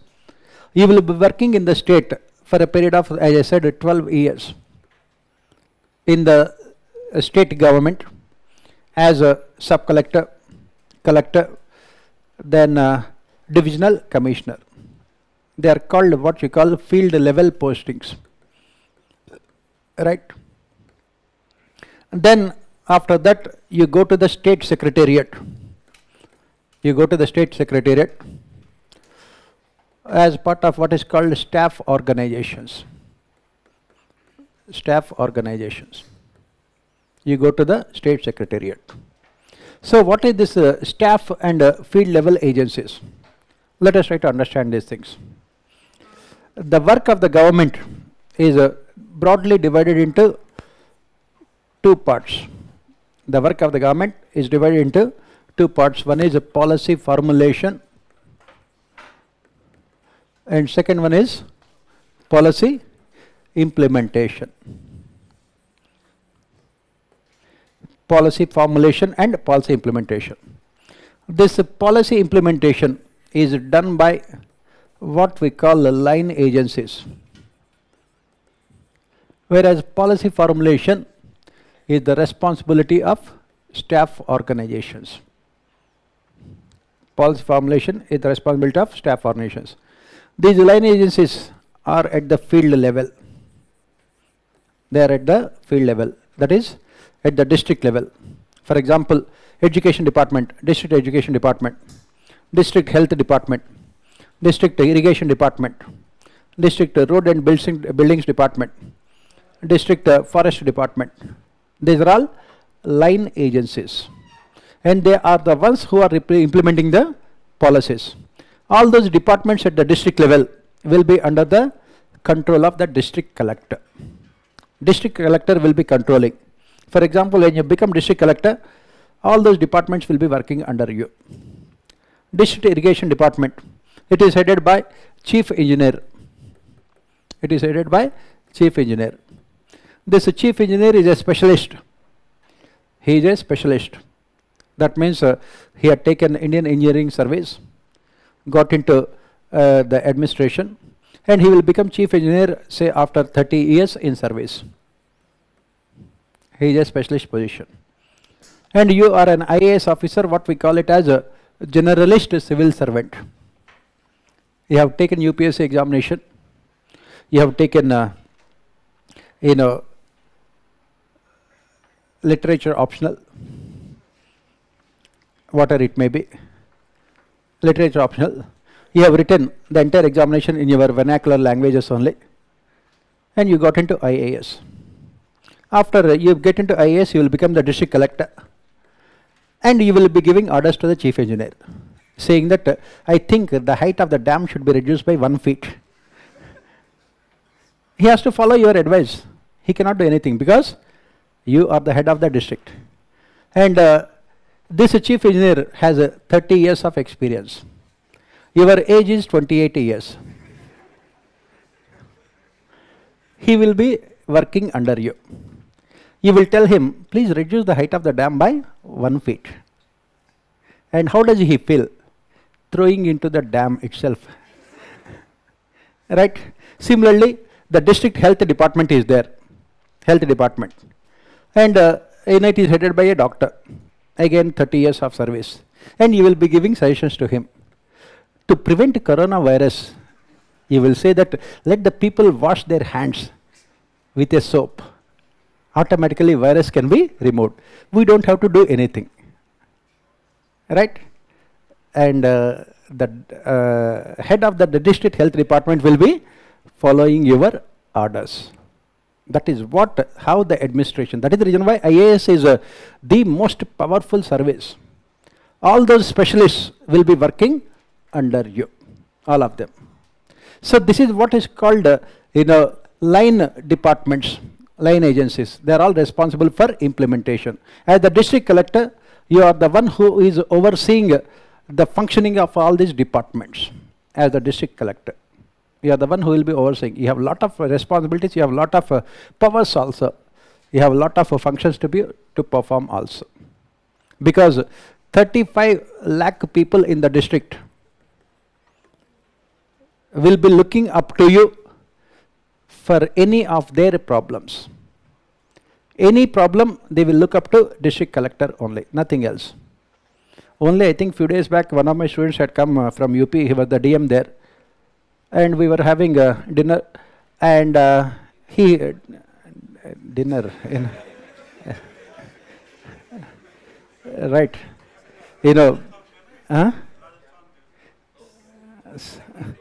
so, okay, fine, right. So, and he was showing me the messages that he was receiving from the people at that point of time also. Someone is sending the message, water is not coming in our house. What are you doing, you silly fellow? You have to face all these kind of things. And someone will abuse you with, I said only in a civilized form. You can imagine, fortunately, our languages have so many colorful terms also. Right? When the water is not coming, if it rains in the district, if there are rains in the district, you are responsible. If it does not rain, again you are responsible. They will send you abusive messages. Why it is not raining? What are you doing? You collector, foolish collector. You have to, if there is a traffic jam on a road, immediately you will receive messages. What are you doing? You collector. There is so much of traffic jam. Children have not returned home. You will receive a message. Everything that happens in the district, you are responsible. Right? 24 hours you are on duty only. 24 hours. But you have so many facilities also. He is staying in a house, which has more than 50 rooms. District collectors, they have a luxurious house. Because what the Britishers have done, they have converted the ancient forts. In those days, these kings, princely states, they used to live in forts. Those forts will have around 50, 60, 100 rooms also. And they have converted them into the residences of the district collectors. And he is staying in one of those forts only. Peshwas, I think in Madhya Pradesh, Peshwas. They had constructed a fort and it was converted as a residence. I told him to be careful because these kings, they are known for so many cultural activities. So, and there will be so many souls also, trying to take revenge against the people. Recently, in one of the states, a district collector had to immediately vacate the house because there were so many evil spirits in the house. Because that is what happens, in forts, those kind of things only will be there. Those, evil spirits who are looking to take revenge. I said that be careful because when you are staying alone there, if you have 100 rooms, 50 rooms, you are staying only in one room. Rest of the 49 rooms busy with spirits only. And why they would want any other, visitors in their house. So that's the reason why I said that be careful. Night times, if you see any kind of hear any kind of sounds, Just sleep only. And just because, yes. Pardon? I did not get what? I did not get you, no problem. Right. So, you can rent it out. See, I can understand your BPL category now.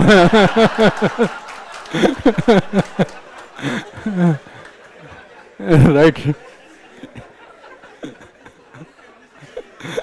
Everywhere. Right. What we say is that one of the important right. Okay, fine. One of the most important civil service values is empathy. You must feel the sufferings of the people. I can understand. You cannot give it on rent, right? You cannot give it on rent, right? As a collector, government will take care of all your needs. So don't worry. You will get everything free of cost, right? So coming back here, you will be working there in the field for those 12 years, 13 years. As part of these line agencies, you will be working there in the field. After that, you come to the staff organizations. That is the secretariat, state secretariat. Then in our civil services, we also have a system called tenure system. This was also again introduced by the Britishers. What is this tenure system? These IAS officers, they are all called All India Service Officers. That means they are officers of the government of India, and they are being deputed to work in the states as part of their state cadres. And what the government of what the Britishers have done is that they have introduced this tenure system. These IAS officers who have been elected the state cadres, they will be asked to come and work in the central government. Central government, in the central secretariat organizations like PMO, Cabinet Secretariat, Central Secretariat, Niti Ayog. They will be asked to come and work in the central secretariat organizations for a period of 5 years. And they will come to the central secretariat organizations for a period of 5 years on what we call on the basis of this deputation. They are deputed to work in the central secretariat organizations. After working for 5 years, they will go back to their home state. What is the reason why this tenure system was introduced by the Britishers? Because who will be making policies at the central level? The cabinet. And who will be getting, assisting the cabinet? These central secretariat organizations. And all these officers are sitting in Delhi. All of them are sitting in Delhi. You must have known central secretariat. What does the central secretariat consist of? Have you seen central secretariat? I am not talking about the metro station. All of you are nodding your heads with so much of enthusiasm. At least one question we can answer. No. Central Secretariat does not mean central metro station. Central Secretariat consists of all the offices of the central government ministries and departments. As I said, 53 ministries are there. In the Central Secretariat area, you have Shastri Bhavan, Lal Bahadur Shastri Bhavan. You have Nehru Bhavan, that is for Ministry of External Affairs. You have North Block and South Block. If you go to Rashtrapati Bhavan, stand in front of Rashtrapati Bhavan. On your right side, the North Block. On your left side, South Block. So these are all part of what we call Central Secretariat organizations. They house all the ministries and departments. All the ministers, all the 53 ministers in the central government have their separate offices called these secretariat organizations. And in these secretariat organizations, these IAS officers who are working in the state will be asked to come and work in Delhi for a period of 5 years on the basis of what is called deputation. They are deputed to work in the central secretariat organizations. After 5 years, they are expected to go back and work in their home states. What is the reason why this kind of tenure system was introduced? It was introduced because in these secretariat organizations, we need experienced bureaucrats who have already worked at the field level. India is such a diverse country. So if you take, say, Finance Ministry has 6 departments. Home Ministry has 7 departments. And similarly, each and every ministry. There you need a huge number of bureaucrats. Right now in the Government of India, we have 90 secretaries. 90 secretaries. And what is the advantage? They have worked in the different parts of the country, in different state cadres. When they come to the central government, they bring in that experience, that much needed experience. They have already, as part of district collectors, they have already worked in the districts with especially the objective of implementing the schemes and programs of the government. That is what in the field organizations. That is what you will be doing. One of the important functions of the district collector is the chief development officer of the district. All the central government schemes as well as state government schemes will be implemented by you. So you already have the experience of implementing the schemes. You know the problems in implementation of those schemes. Once you come to the central government, you are using that experience to formulate better policies. Because in the secretariat organizations, you are responsible for policy formulation, agricultural policy. You have worked in the district. You have seen the problems of your farmers in the district. When you come to the central government, you will use that experience to come out with better policies. That is the reason why this system was introduced by the Britishers as what is called a tenure system. Every IAS officer who is allotted the state cadres are expected to come to Delhi and work in Delhi for at least a period of 5 years. And after that, they will go back to their home states. And whatever the experience they have gained in Delhi, that experience will be used by them to improve the administrative system of their home states. Especially if you look at some of the small states like northeastern states. What is the population of most of these states? Take the case of Manipur, where so much of a problem is going on there. What is the population of Manipur? 27 lakhs. What is the population of Sikkim? What is the population of Sikkim? What is the population of Nagaland? 20 lakhs. Do you know this is what the population? Population of Nagaland 20 lakhs. If you are the DGP of Nagaland, it means you are the constable in Uttar Pradesh.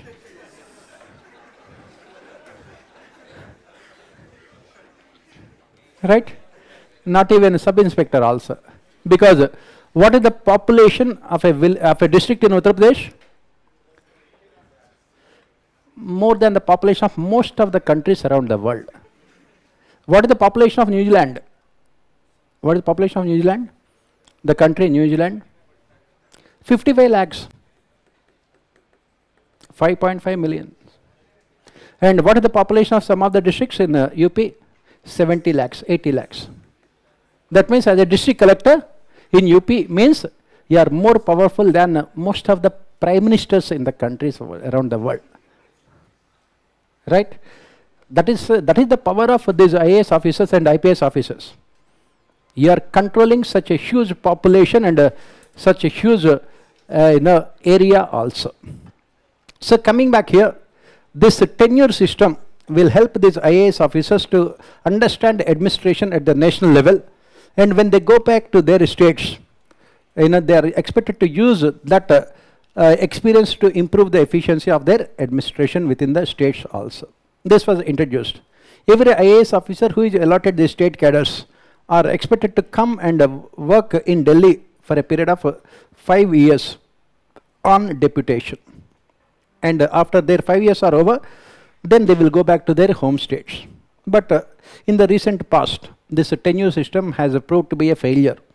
Why? Because when you are coming to Delhi and work in Delhi, right, it's a big opportunity. You are working, if you are working in the finance ministry, you are working on a budget of 45 lakh crores. Going back to your state in Nagaland, you are working on a budget of 10 rupees or 20 rupees. Right? So do you want to go back? Obviously not. And that is the reason why these officers are not going back. And that is where we talk about politicization of civil services in India. The question was asked in our ethics paper, case studies. The same question was asked, ethics paper. These officers, they would become loyal bureaucrats of the ministers. And these ministers will keep on extending the tenure of these officers. That is where tenure system has been a failure. Till recently, after the present government had come to power in 2014, our Prime Minister had wanted to make bureaucracy very efficient, very disciplined. These IAS officers, they were asked to come to office even on Saturdays and Sundays also. That's right. After getting into services also, you will not have any Sunday. Now also you don't have any Sunday. Sunday also we have classes, right? Right. Yes, I can understand. Don't get emotional, right? Please remember, whenever these things come up in your life, remember only one thing. Beggars cannot be very good. Right? So, and we are qualified beggars. ISO 9002. Right? So coming back here, what happened is that in the recent past, most of these IAS officers are not willing to come to Delhi. Why? Because Prime Minister, is very strict with them, and he wanted efficiency from these bureaucrats. He would fix targets for them, and he would say that complete all those targets. Work pressure is very, very intense. That is the reason why they are not coming to Delhi. And that is the reason why the Government of India had to come out with an order saying that once we say that you have to come to Delhi, you should come to Delhi. You cannot give any excuses also. The tenure system. So, proceeding further, what is the difference between a ministry and a department? We said that we have 57 ministries and 93 departments in the Government of India. So, what is the difference between a ministry and department? A ministry is headed by a minister. It is headed by a minister. Go back to what we have discussed in polity. We have three different kinds of ministers in the Council of Ministers. We have cabinet ministers, MOS independent charge, and MOS, Minister of State also. A ministry is always headed by a minister. Finance minister, health minister, home minister, they are all part of what we call political executive. Right? Whereas, a ministry, big ministries, they are divided into various departments. Take the case of finance ministry. Please remember, in the prelims, these questions are asked nowadays. Which among the following are not one of the departments of finance ministry? India Yearbook. I hope you are reading India Yearbook. You have to read it. If you are not reading, I know you like Pakistan and you would like to read Pakistani Yearbook, but it is not important for UPSC. You have to read only India Yearbook. This comes in the month of January end or first week of February, and it is the most important document for your prelims. As I keep on saying, UPSC will not ask any question beyond government documents. India Yearbook, there is a topic called polity, the first topic. There you find all this information. So, a ministry is divided into various departments. Take the case of finance ministry. You have a department of economic affairs. As we have mentioned, this is responsible for formulation of economic survey and budgets. The questions were asked in our prelims also. Then you have department of revenue. Then a department of expenditure.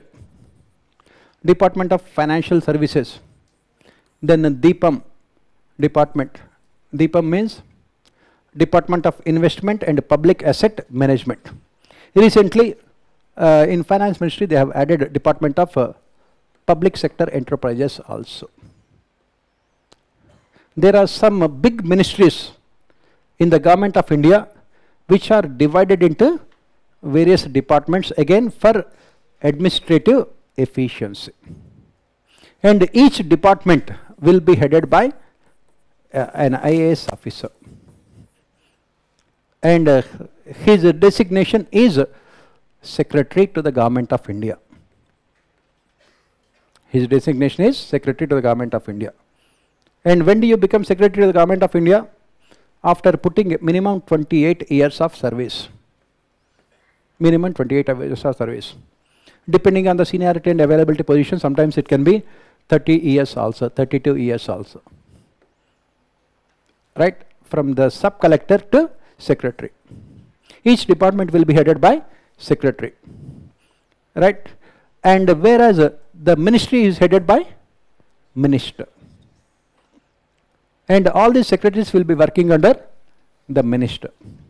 And the senior most secretary, for example, in the finance ministry, the Department of Economic Affairs Secretary will be acting as the secretary to the entire ministry, also called as a finance secretary. Finance secretary. The senior most IAS officer among all these secretaries will be acting as secretary to the entire ministry. That means all these secretaries will be working under him. And this secretary will be working under finance minister. Similarly, take the case of Ministry of Home Affairs. It has maximum number of departments. Ministry of Home Affairs, Department of Internal Security, Department of Languages, Department of Census, Department of this Disaster Management. Like this, Ministry of Home Affairs, right now, Department of Jammu and Kashmir, Department for Northeast. Ministry of Home Affairs have all these departments. And the senior most secretary will be called the Home Secretary. And this Home Secretary will be working under Home Minister. So that is what the difference between a department and a ministry. On the other hand, there are some small ministries. They don't have many departments. They have only one department. That is when there is no difference between ministry and department. In case of some small ministries. That is the reason why, as I have mentioned, we have 57 ministries. But we have 90 secretaries in the Government of India, because there are so many ministries which have more than one department. And each department will be headed by one secretary, the highest level position. And this secretary rank in the Government of India is equal to Chief Secretary at the state level. Chief Secretary at the state level. If you are holding the rank of a secretary in the Government of India, it means that at the state level it is equal to Chief Secretary. Chief Secretary is the head of the State Secretariat. So this is what the entire administrative setup. Now we have to look at what are the major problems with the Secretariat administration in India. What are the major problems? The first and foremost is that, as I have mentioned, we have seen rapid expansion in the Secretariat administration. At the time of independence, we have had 17 ministries and departments. Now we have 57 ministries and 93 departments. That means we have seen rapid expansion in the size of the ministries and departments. But the only problem here is that it has not resulted in any improvement in efficiency of administration. Whenever our Prime Minister would go to America, he would always request the American industrialists, please come and invest in our country. What is their typical response? They would say that you always want us to come and invest in your country. You always promise us what is called a red carpet welcome. You must have seen all those G20 heads of the states were given red carpet welcome. Right? This is a black carpet and they used to get red carpet. Since I am not a VIP, it is only black carpet. Right? So, red carpet welcome. They say that they will be giving you, they will be given red carpet welcome. And they say that you always promise us that you will get us red carpet welcome, but when we come to your country, we only get red tapeism. That is what they say. You only get red tapeism. That's what they say. What is this red tapeism? These files are keep on piling up. No decisions are made. Decisions are not made at all. The file keep on moving from one hierarchy to other hierarchy. In the Government of India, in each and every ministry, you have 16 different hierarchical levels. Not one or two, 16 different hierarchical levels. Lowest level, Group D services. Above that, Group C. Then B. Then A, section officers. Then after that, Deputy Secretary, Under Secretary. Then Director, Joint Secretary, Additional Secretary, special secretary, then above that deputy ministers or MOS, then above that minister, then above that prime minister. So much. This is where the problem is. And the file has to move from all this. The file has to move in all these hierarchies. And for example, you are getting permission till joint secretary, right? Additional secretary also. Secretary can reject the file, saying that I am rejecting the file. Then what happens? Again start from the lowest level. Keep on moving in circles. That is what American investors would always complain, saying that your bureaucracy is known for red tapeism. We have to spend all our energies and time only on making rounds around your bureaucracy. They keep on coming out with all the time complex rules and regulations. They keep on changing the rules and regulations also all the time. If this is the case, why should we come and invest in your country? This is the most important problem with our secretariat administration. Red tapeism, time and cost overruns, too many departments, too many ministries, too many hierarchical levels. For example, each and every department has 16 different hierarchical levels. How many departments are there? 93. The file has to move in all these ministries and departments. How much? 93 into 16? CSAT question. Please take your own time. Don't give me immediate answer. At least 200 years. Yes, I know. I know. And 1488. Imagine you are taking permission from so many people. Right? That is where the problem with government of India. That is the reason why our Prime Minister keep on talking about minimum government and maximum governance. Now, after independence, we have said that we have created so many ministries and departments. The most important reason why we have created so many ministries and departments is because of what we call political reasons. Political reasons. Expansion in the size of secretariat administration only because of political reasons. From 1989 onwards, what we had were coalition governments. Right? So you have to accommodate your coalition partners. All of them should be given ministries. Where are the ministries? There are no ministries. Create them. For example, earlier we used to have only one industry minister. Now you have one minister for large scale industries, one minister for public sector enterprises, one minister for medium scale industries, one minister for MSMEs, one minister for deindustrialization. That means what are the permissions he gives, he will reject them. That is what it is. Right? That is how we have divided. That is the reason why it has increased from 17 to 57. Similarly, take the case of education. You have one minister for higher education, one minister for secondary education, one minister for primary education, one minister for technical education. Of course, the most important minister for illiteracy. That is where the problem is. There is a rapid expansion in the size of the government, in the size of the secretariat administration, without any improvement in efficiency. On the other hand, when you are artificially dividing them into various ministries where it is not necessary, what happens? They will be fighting among themselves, all of them. Any file comes, secondary education minister says that it belongs to my department. Primary education minister says that it belongs to my department. And the minister for illiteracy says that everything should belong to me only. They will keep on fighting among themselves. There will be a lot of conflicts. That is what our Prime Minister has said when he came to Delhi for the first time in 2014.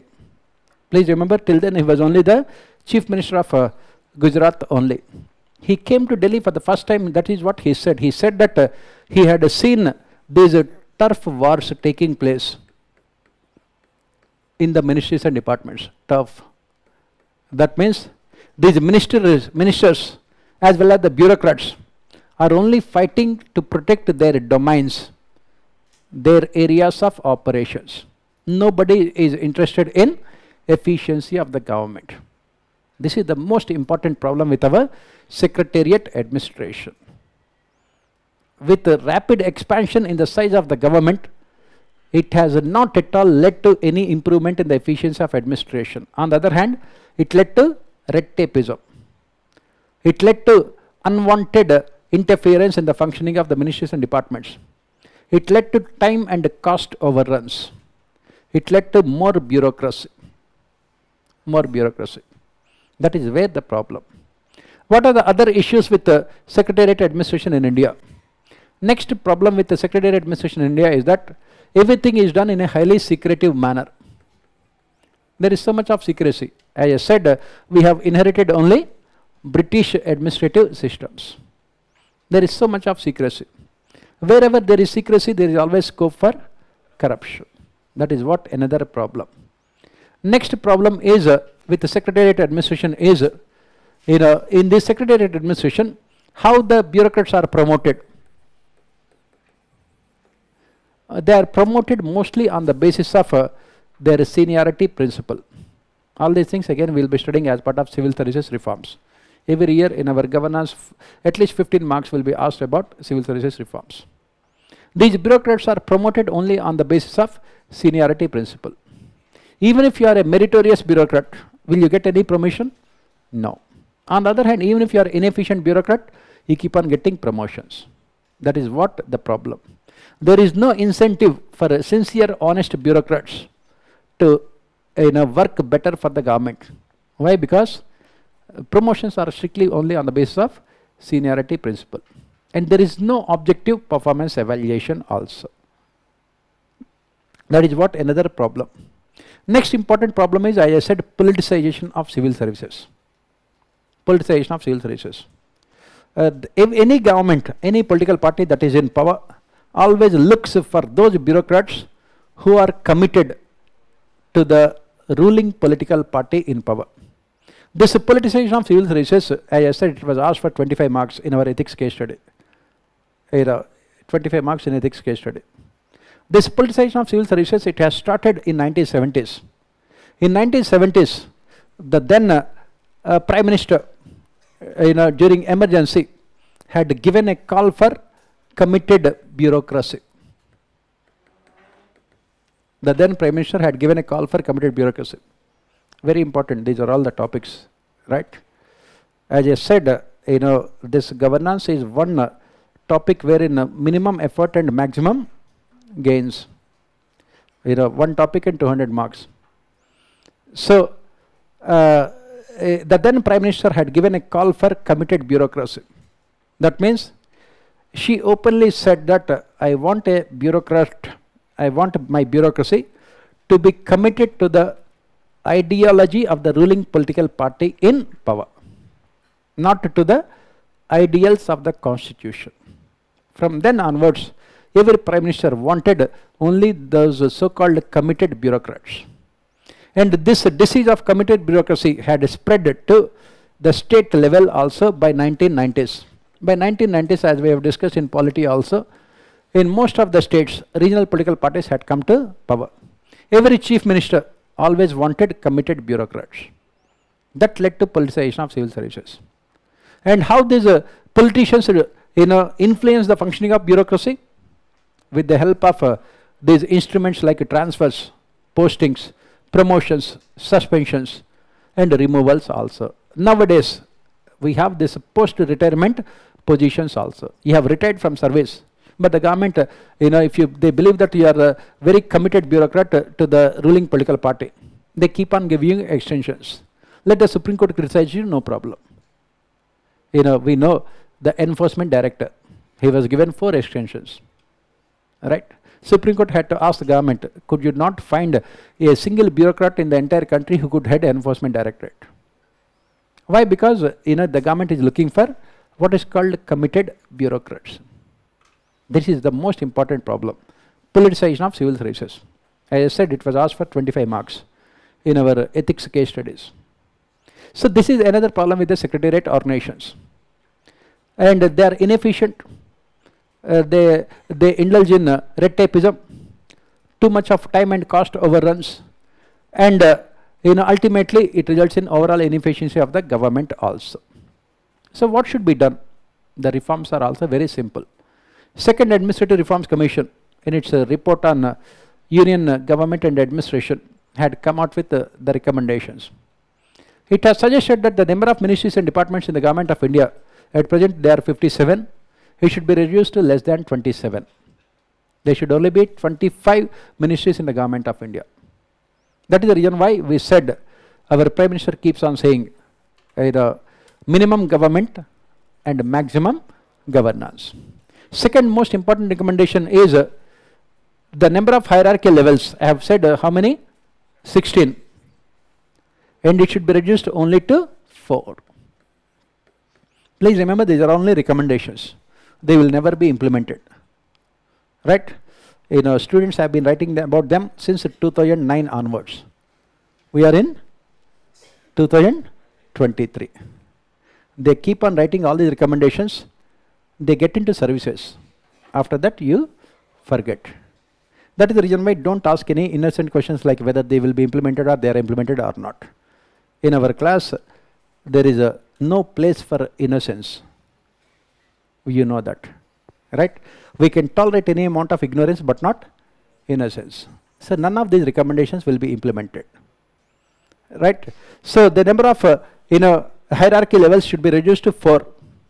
And the second ERC also recommended that there should be what is called merger of ministries and departments. Those ministries which perform the similar functions should be merged into one single ministry. For example, as I said, industries, why should you have so many of them? Let there be only one ministry for industries. Industrial minister. Let it include heavy and large scale industries and medium scale industries, MSMEs, public sector enterprise, small scale and cottage industries. Combine all of them, create separate departments rather than having ministries, so that there cannot be more than 25 ministries in the government of India. Next, let the government of India fix a time limit for this disposal of files. You are working as under secretary, a file has come to you. You must dispose of the file within 48 hours to fix accountability and also to improve efficiency. And let there be e-governance, so that the movement of files can also be very easy. You can just, you are under secretary, you have taken your decision and you have written your decision and you are sending it to your higher authorities. There is no need for any physical movement of files. That can be done through e-governance. And it has also recommended a single window clearance. If a foreign investor is coming to your country, let there be single window clearance. Let whatever the clearances that he requires, all those clearances should be taken from one single place. He does not have to go to finance ministry, environment ministry, industry ministry, rural development ministry, surface transportation ministry, mining ministry. He keeps on moving only there in circles and circles. That is the reason why let there be single window scheme. And then there should be objective performance of bureaucrats. There should be complete depoliticization of our civil services. And the government should also implement citizen charters and RTI in these secretariat organizations. Objective of RTI is to ensure transparency. Citizen charters is to ensure participation. And the government must also have effective grievance redressal mechanisms. For example, I am a citizen and I am not able to get the work done in the secretariat. I should know whom to approach and when to get my problems addressed within the time period. Accountability. These were all the recommendations made by the Second Administrative Reforms Commission as part of what we call secretariat reforms. Right? So this is all about secretariat reforms.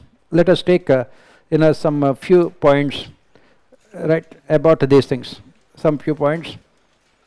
Next, yesterday I think you also have got the material. There, the first topic is about only these secretariat reforms. So, do you want me to dictate also? Yes. Yes or no? Yes. is somewhat very little, right?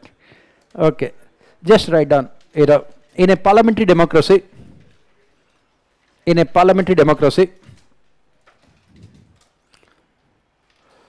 political executive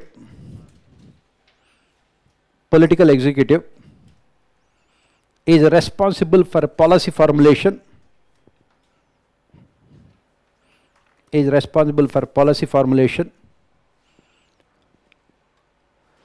and bureaucracy for its implementation.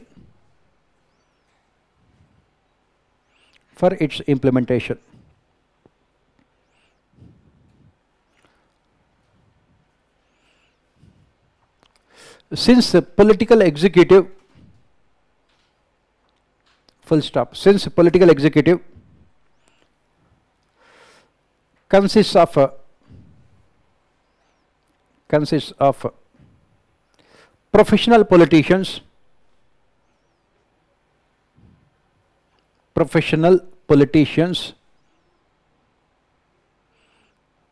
comma, they do not have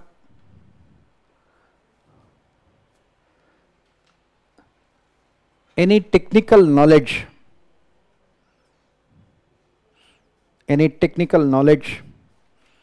about governance,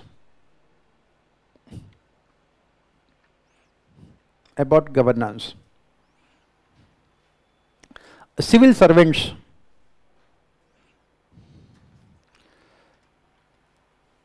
are expected to provide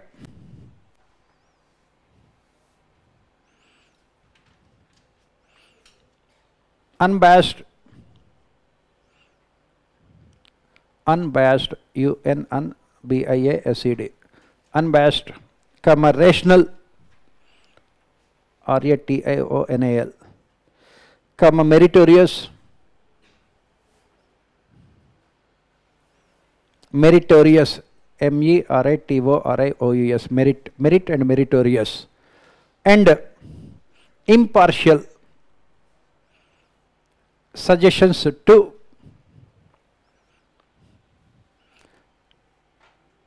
political executive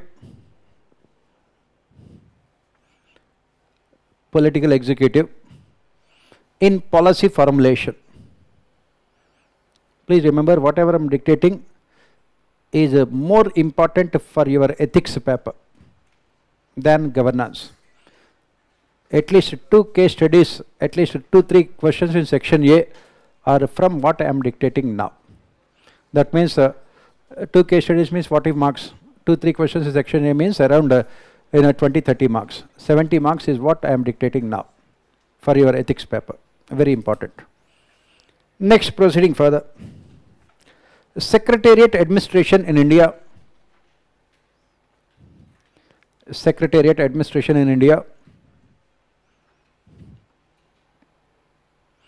Had its origins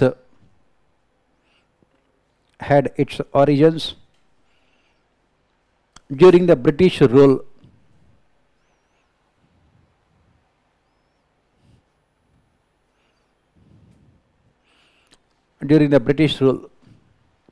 It functioned on the basis of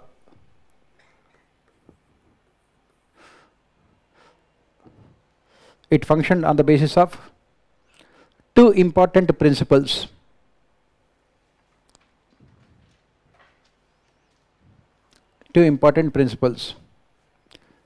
First one is a split system. Split system. Second, tenure system. Tenure system. Tenure system. Next, write down. In split system,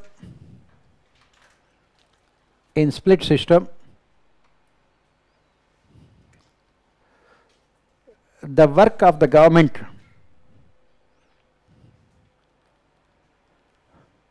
is divided The work of the government is divided into policy formulation and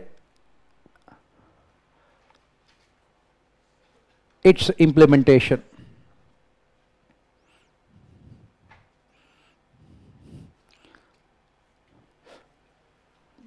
Policy formulation, next paragraph. Policy formulation is the responsibility of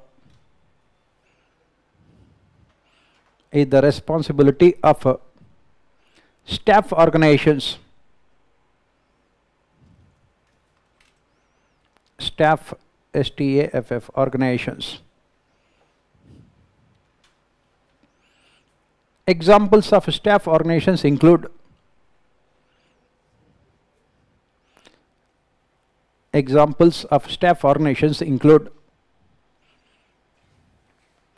Central Secretariat,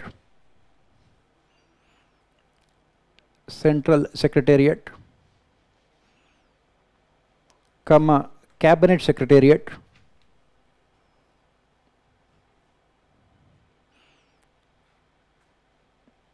Prime Minister's Office PMO, and Niti Ayog.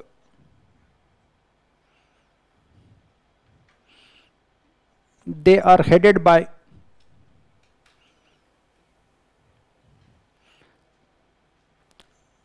generalist civil servants, GENERALIST,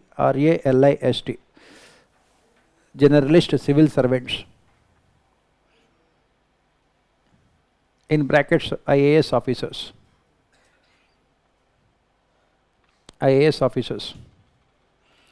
Their power is advisory in nature. Their power, POWER, is advisory in nature.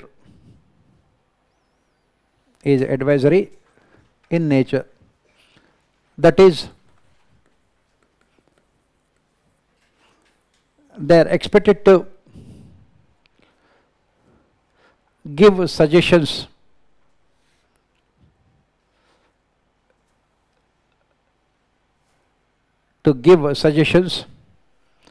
to the ministers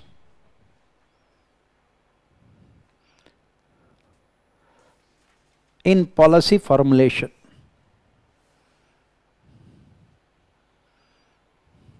policy formulation. Ultimately, the final decision is taken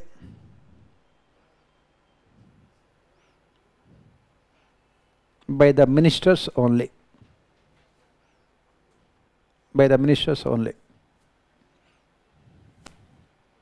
Next, second, line agencies. As we said, split system. One is staff, second one is line agencies. Line, LINE, line agencies. Right. Line agencies are responsible for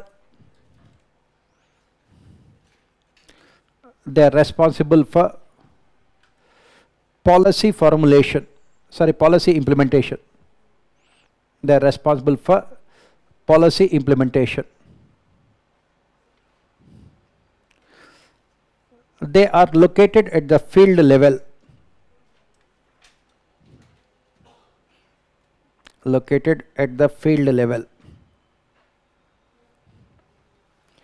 Examples of line agencies include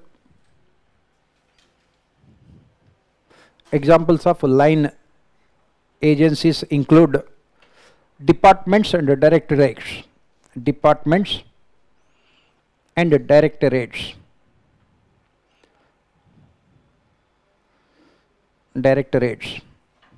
They are headed by specialists.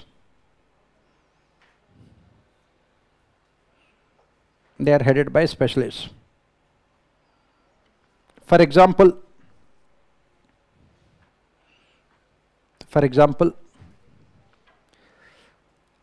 health department in the district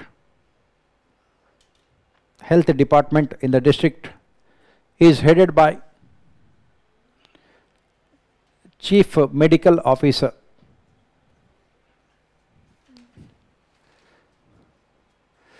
Chief medical officer. Irrigation department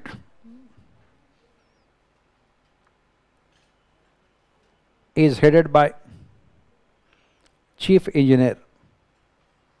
CHIEF, chief engineer. Right. Irrigation department is headed by chief engineer. That is what we said, split system between in a policy formulation and policy implementation. The work of the government is divided into policy formulation and policy implementation. Policy formulation is done by the staff organizations and the policy implementation is done by line agencies. Right. Next, tenure system. TENURE, tenure system. Tenure system.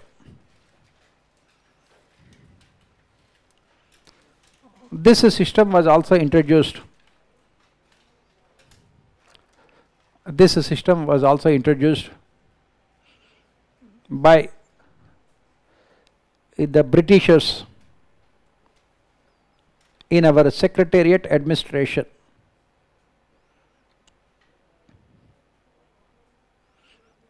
In our Secretariat administration.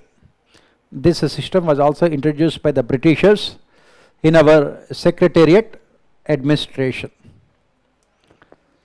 All India Service Officers, AIS, All India Service Officers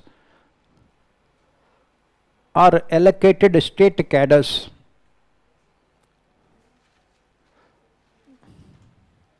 Are allocated state cadres. Please remember the question was asked, cadre based civil services in India.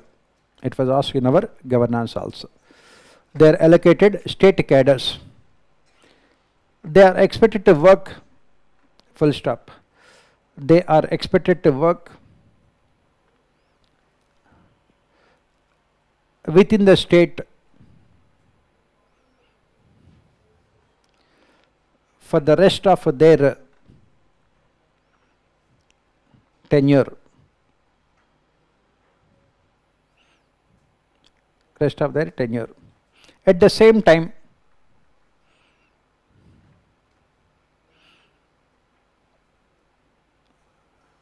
they are expected to come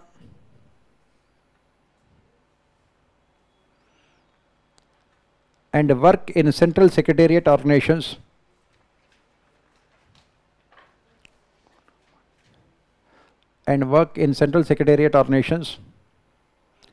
for a fixed tenure of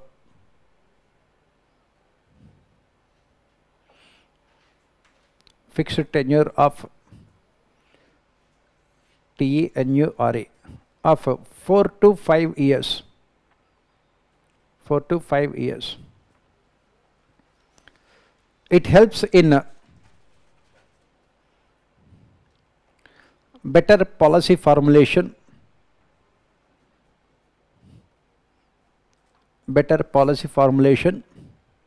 at the central level.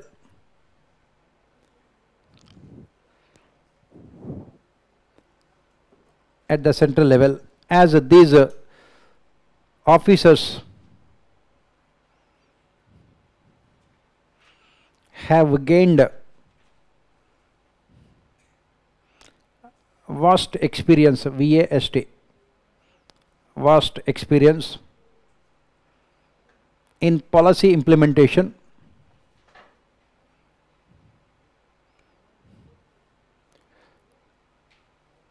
at the ground level.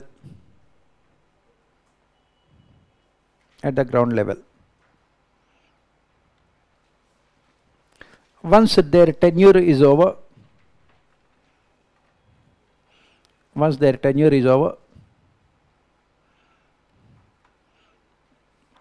are expected to go back to their home states.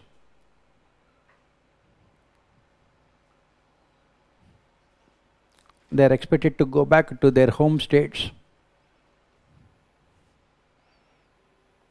and use the experience and use the experience they have gained at the center. They have gained at the center to improve efficiency of their state administration. Efficiency of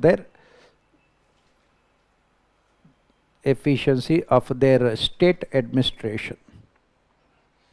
Right. So we can stop it here, and tomorrow we will continue.